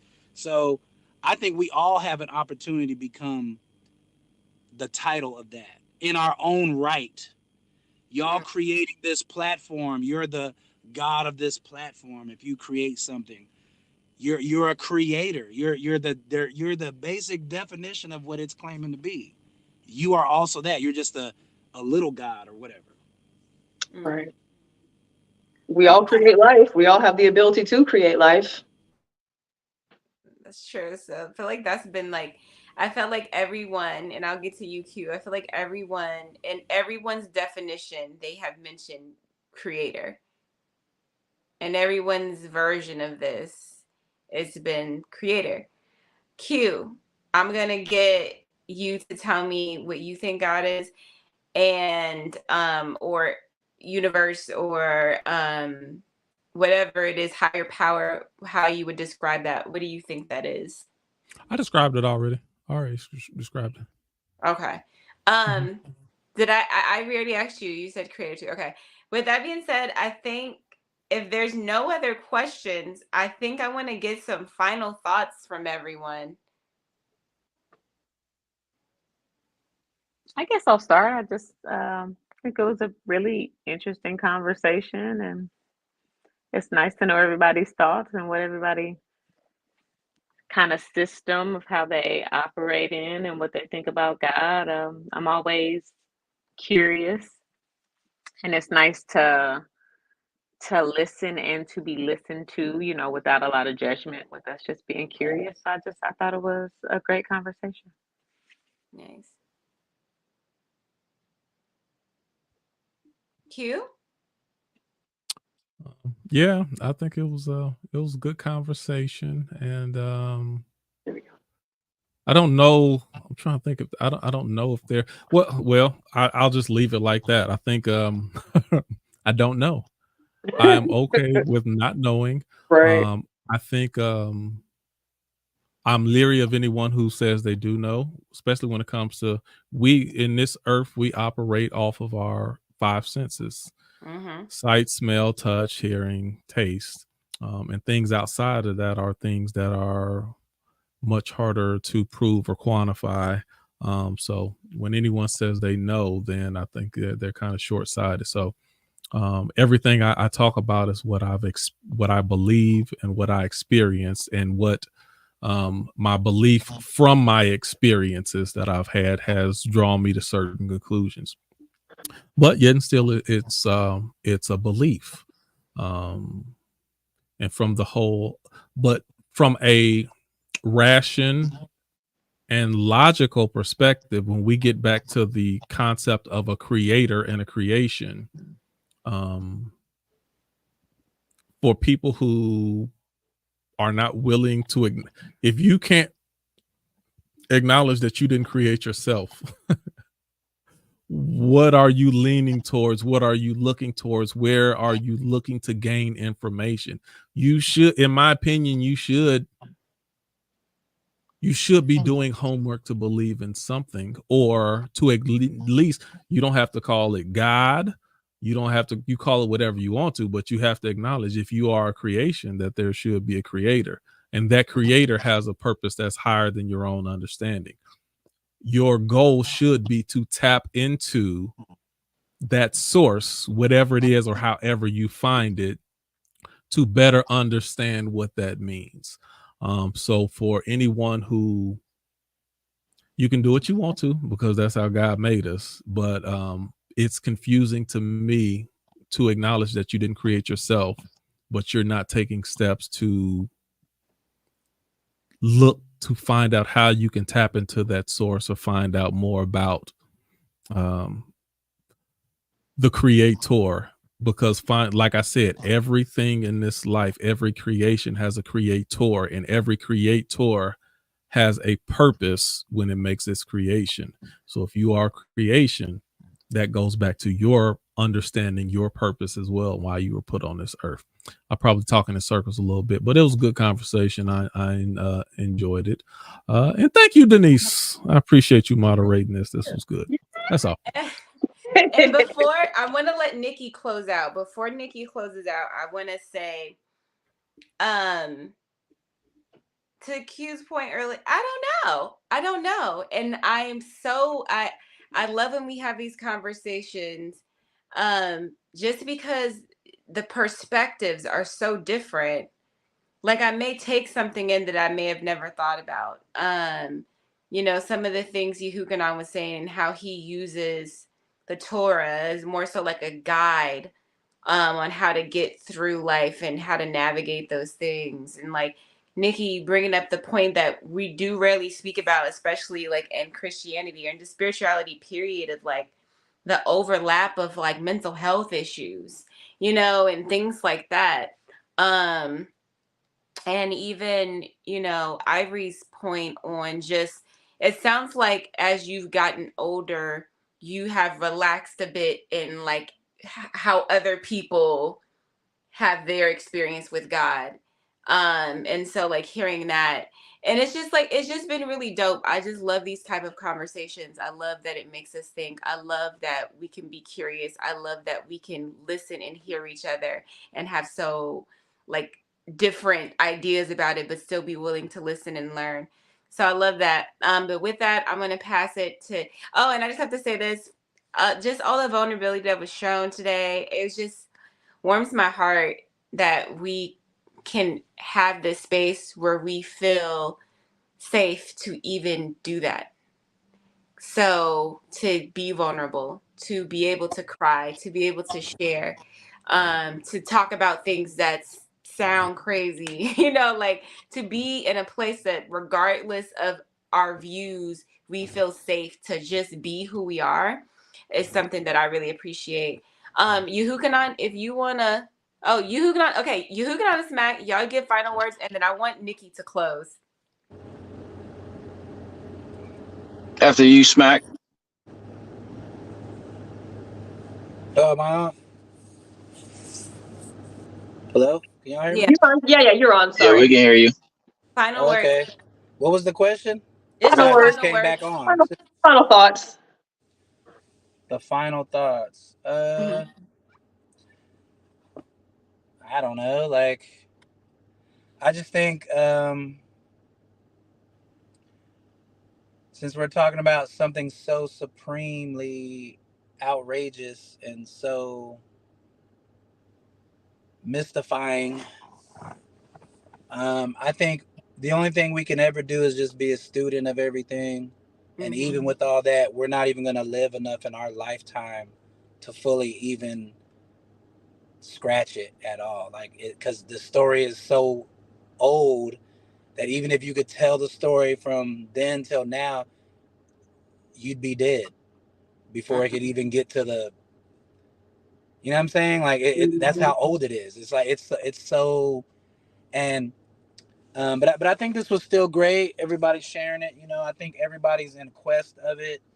But I Mm. also think it's one of those things that it's 2024, and I think there needs to be a rethinking of all this Yeah. from that time till now, because as we see, there's a lot of other things going on that Yeah. don't get talked about that are very real.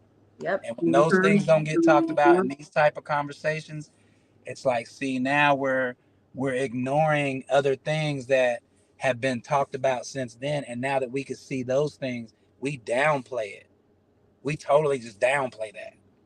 And it's like that's where I kind of that's what's hard for me to be into any religion or anything like that, because we really just don't know. What Yeah. we want to believe, that's cool. Everybody got the right to believe what they want to believe, but we really don't know. So you're just taking a chance, especially when we talked about last week. If stories have been taken out and only giving you certain stories, then the thing that you believe in based on this is very small. It's very like, uh, you don't even have the whole story. So what are you really basing it on? Um, but I still think, who knows? I don't know. I could be wrong, but I also feel like if I'm wrong and there is the God the way most people say it is, I know that if he's this loving God everybody claims, he ain't gonna hold that against me because he knows what I'm dealing with. He's gonna be like, you know what? I ain't gonna blame you for that because they done took it and remixed it so many times and did everything that I'm not even gonna hold it against you because Here you go your didn't ticket. because you didn't go out here murdering nobody. You didn't go out here doing all these things. That part. You lived the best life you could. You did all with you can because you're not a super being like me, so I can't expect you to save the world and do all this stuff when I'm not even gonna do it. That's so Right? true, Smack. It's That's so true. What? It's true. so true. Yeah, I mean It's it's just it's true. just it's just it's just some real shit. It's just like that's just the real thing. And like Q had said earlier, like it's the good and bad and everything. So if he's the good and bad and everything, then I mean, hey man, we're just here. And if we're gonna base it off of a book or a religion, to me, like I said, it's 2024. I think it's really time for a rethinking of all this because since the Roman Catholic churches, since way back in the days, they've taken this thing and they've remixed it and they've made it to where they control you with it totally. Your thoughts, your everything is being controlled. If it was, if they knew with all their resources and everything they have that it was real, you wouldn't know shit about it. Just like you Mm, don't know how to pull free energy out the air. Only certain people do. mm. They've totally so if they were able to erase that and withhold that kind of shit, but gave you this, come on, fam. Come on, fam. That's a good point. Like, I don't know about that. It sounds good, but I mean, I guess, but Mhm. nobody wants to be wrong. Nobody wants to just all that stuff. I don't know. Like, so but I still think it's always a great conversation because we're talking about something that's been around way before we were even ideas of anything or anything. Yeah. So it's all interesting. It's very interesting. Um, but I just don't subscribe to a lot of it because I want to be. I've said this before. I want to be very clear. So whenever I cross over or whatever happens, I want to be in my total open mindedness just in case when you wake up on the other side and Mickey Mouse is standing there, hey Smacky, come with me. And you be like, oh, okay. No, I got questions. No, hold on, man. I need to see what all this is. What is this? I got questions. Because I would have cousins and people say, oh, I speak to God all the time, but they never talk about nothing. The shit they be talking about is so trivial. It's like, what? That's what you talked to him about? Yeah, we just talked about, Nah, you didn't tell him what's going on here. Like, well, come on, man. So anyway, but I think it's interesting. And hopefully, I hope that when we all do crossover, I hope all these things are answered. I really do, because it would suck if we cross over and then that's just it. And we go, that's it. That was it. Like shit. If I'd have known that, I would have just went buck fucking wild. Then fuck, I would have just hey, you had your time to do what you wanted to do. That was it. Like, do you want to do it again? And then that's reincarnation. That's a whole nother thing. But yeah, so yeah. Awesome. And Yehukanan, we'll let you go, and then we're gonna have Nikki close us out. Any final thoughts? Oh, it's my turn. Yes. Not quite what I was expecting.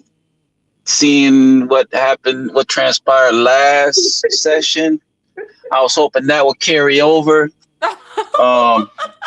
But hey, it is what it is. But for the most part, the approach that was taken was good because everybody got to hear each other out and listen to people's positions on certain topics and questions, and got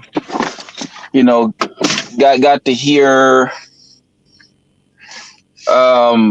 their side of the story, their perspective on a certain thing, or in regards to this particular topic. So I feel, or in my opinion, it should be like a series, because this thing it has many layers to it. It can get deep. So a lot of the things that most people are afraid to talk about, we kind of open up that space to talk about it, and there's some vulnerability there, which I think is very transparent with Nikki and Smack, because it's kind of hard being transparent in front of people, especially strangers. But when you're in a comfortable space, you can have that transparency. And the questions that what was it, Denise, right?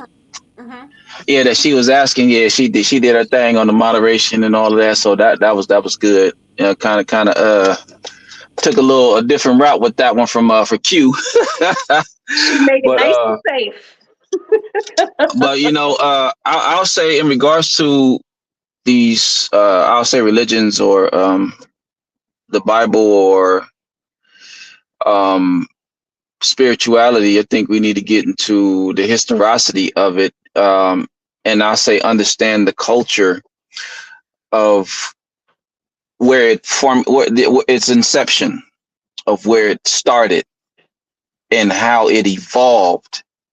Because some of the practices that are being done today is still the same practice. It's just another, I'll say, element of it. It's a different variation of it. So when we understand the culture, and I will use the ancient Near East culture, because that's primarily where these spiritual beliefs or these ritual practices, it stems from back east, basically. Mm-hmm. So once we begin to understand that and get into the historicity of the Bible or whatever, it will unlock a plethora of questions or gaps or holes that may be filled. And we were talking about demons at one point.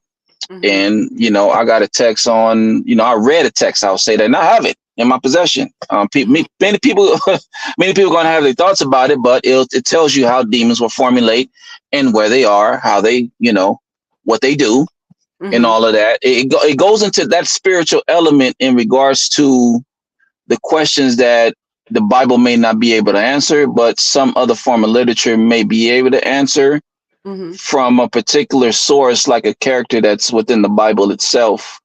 Because there's just a lot of things that we don't know and not privy to. And I think that the Vatican holds a great deal of that history that it needs to open up. But I think if it does open up, people are going to cease to not believe in it, because it's not normal. Mm-hmm.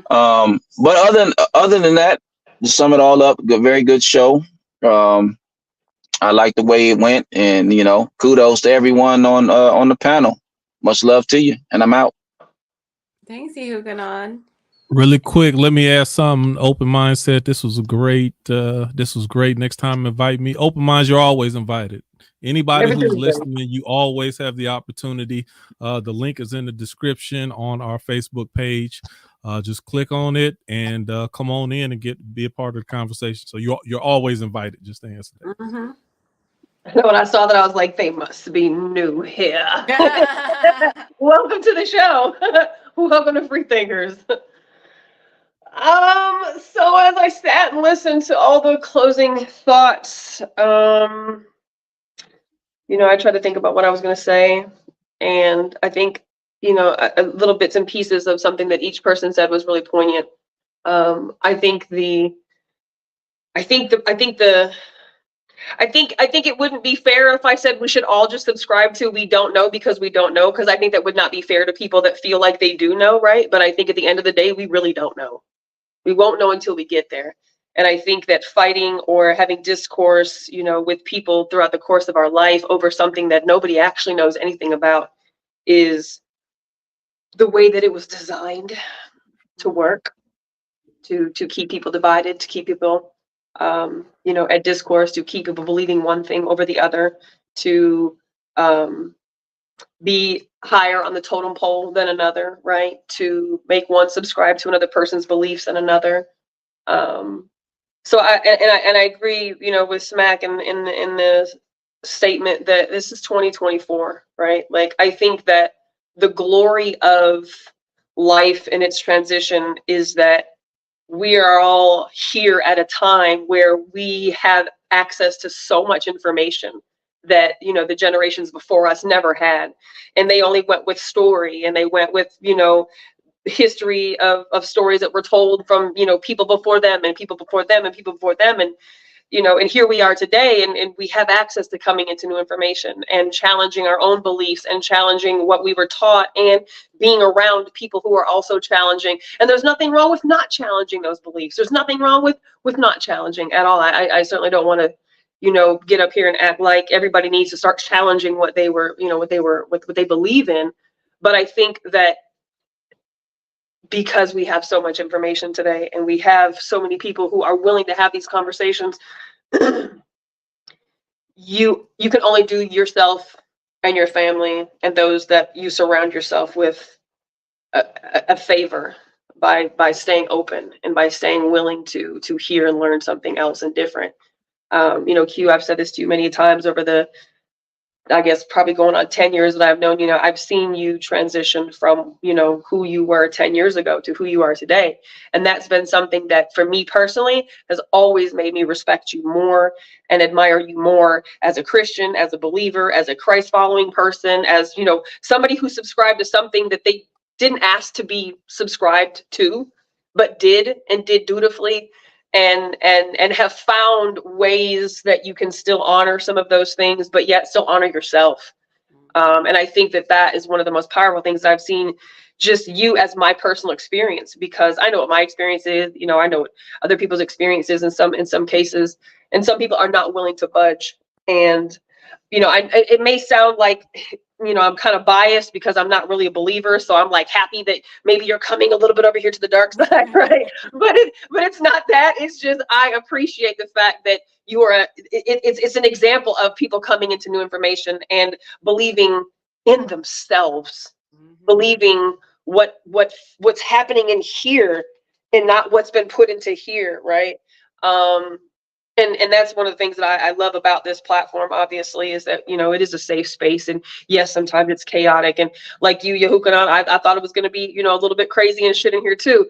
And so to Smack's point, I do believe that, we had a very safe show because, Denise moderated. And that's not a dig at all. You asked very important questions. You asked questions that really weren't on my mind. You asked questions that were relevant to people who are seeking, right? And that's what this is about. Just understanding different perspectives of different people. So I appreciate the questions that you asked, but I too like to get into the hard topics, the debatable topics, the shit that probably could have made this a little bit chaotic. And I'm still down for that too, because I think the only way that we can start busting through some fucking concrete is to do just that. Is to bust down to it and get down to the roots and the nitty-gritty. And that doesn't mean that each person or that anybody has to have an answer. because really you don't know either. You just know what you've been told, but those things need to be explored, because as I've come across more people, especially in this space, there's a lot of people who want to expand their knowledge. They want to kind of stick their toe in something else. They want to believe in what they think innately is happening inside, but society is saying, no, this isn't it. And that's a tough place for, I think, believers to be at. You know, when I call myself a non-believer, it's not because I don't believe in something. I just don't believe in the subscription that a lot of people do. I believe there's something. That's why I'm a good person.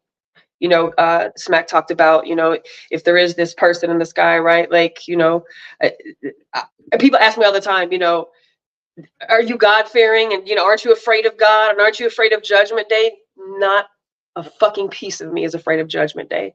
Not at all. I don't worry about Judgment Day.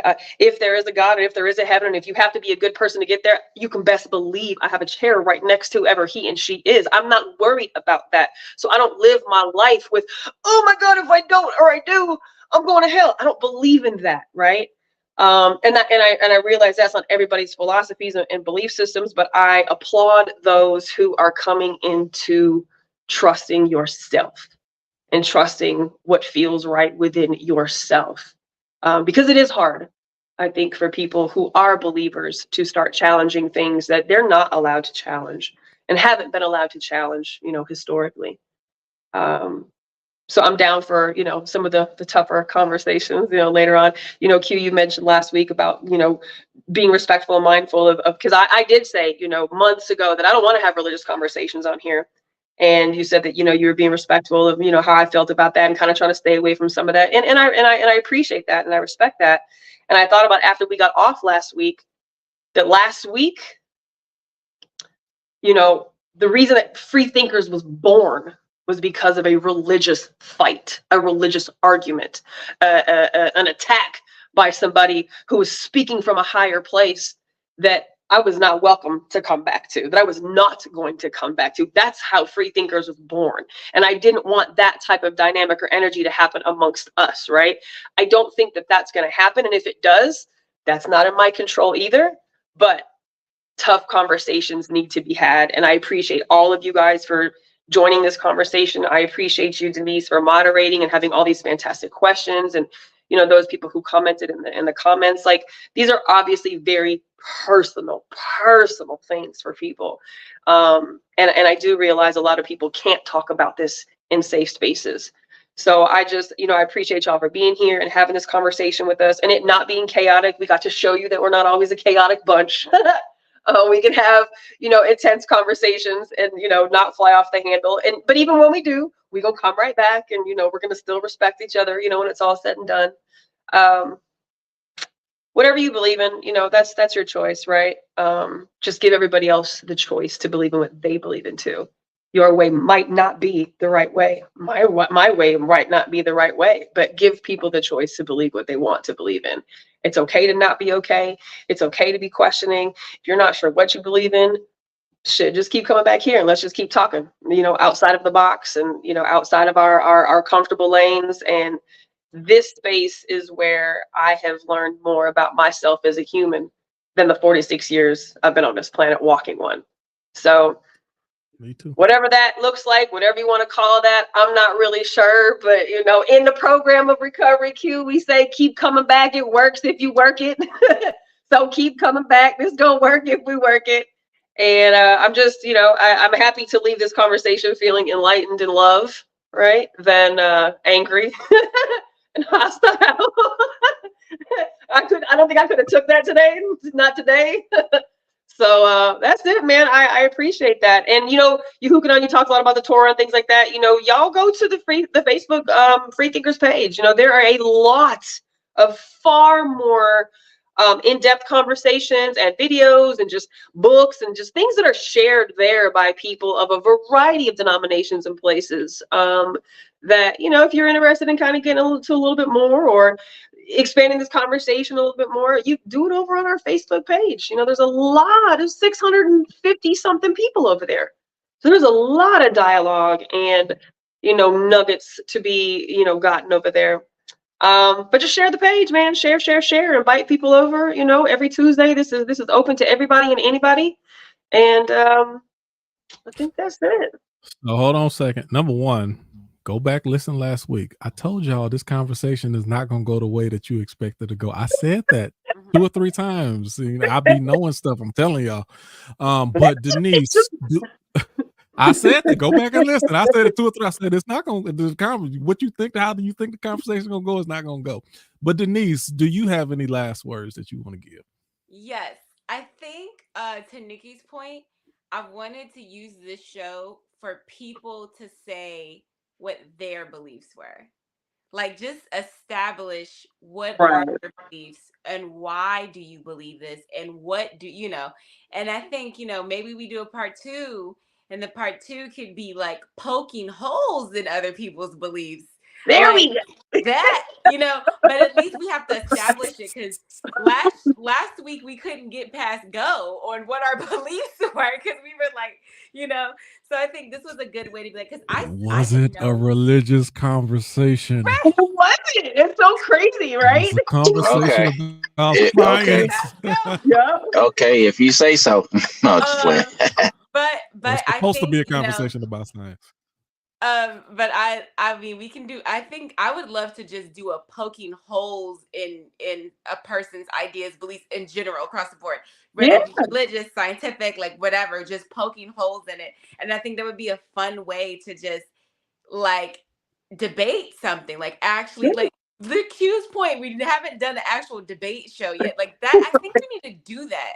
Like we need to do that. But yeah, that's it. I'm glad that everybody came. I'm glad that we could just, I'm just glad that we could love on each other and share. That's all I got. Now, just really if y'all have any ideas out there, make sure you give us your ideas. We are always open to talk about whatever it is that you want, any topics that you want to talk about. We're always open to it. So and then before you jump in, Nikki, hurry up and get a topics, because I'm ready to go into our second session of our Black Mirror. That's what I'm ready for. Yeah, and I've been ready for it since we ended the last 4.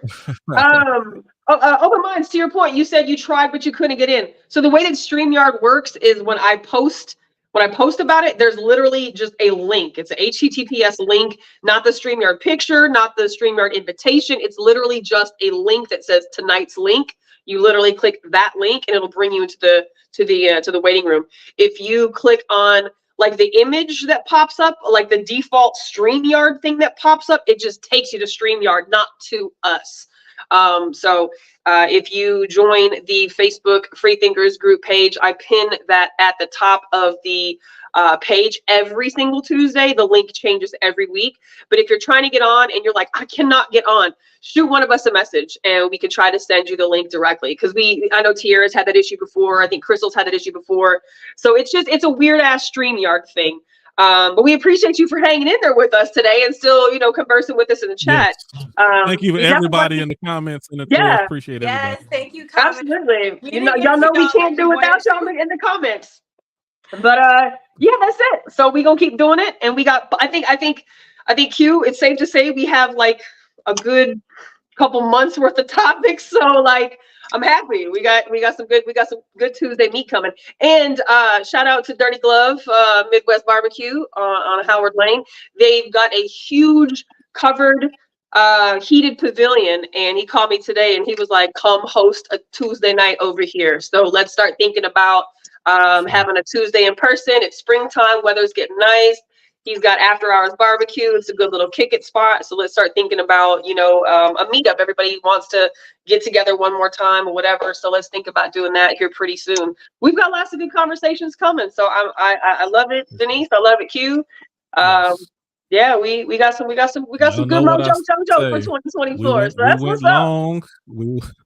We went long today. Typically we go 90 minutes. We went long. So next week we doing a hard close next week. We doing a hard stop. So y'all, let's go poke some holes in people's beliefs. Ready to go. Get it in quick, and we're gonna get out. Share the page. Share the page. We'll see you next Tuesday. Bye. Peace. Bye.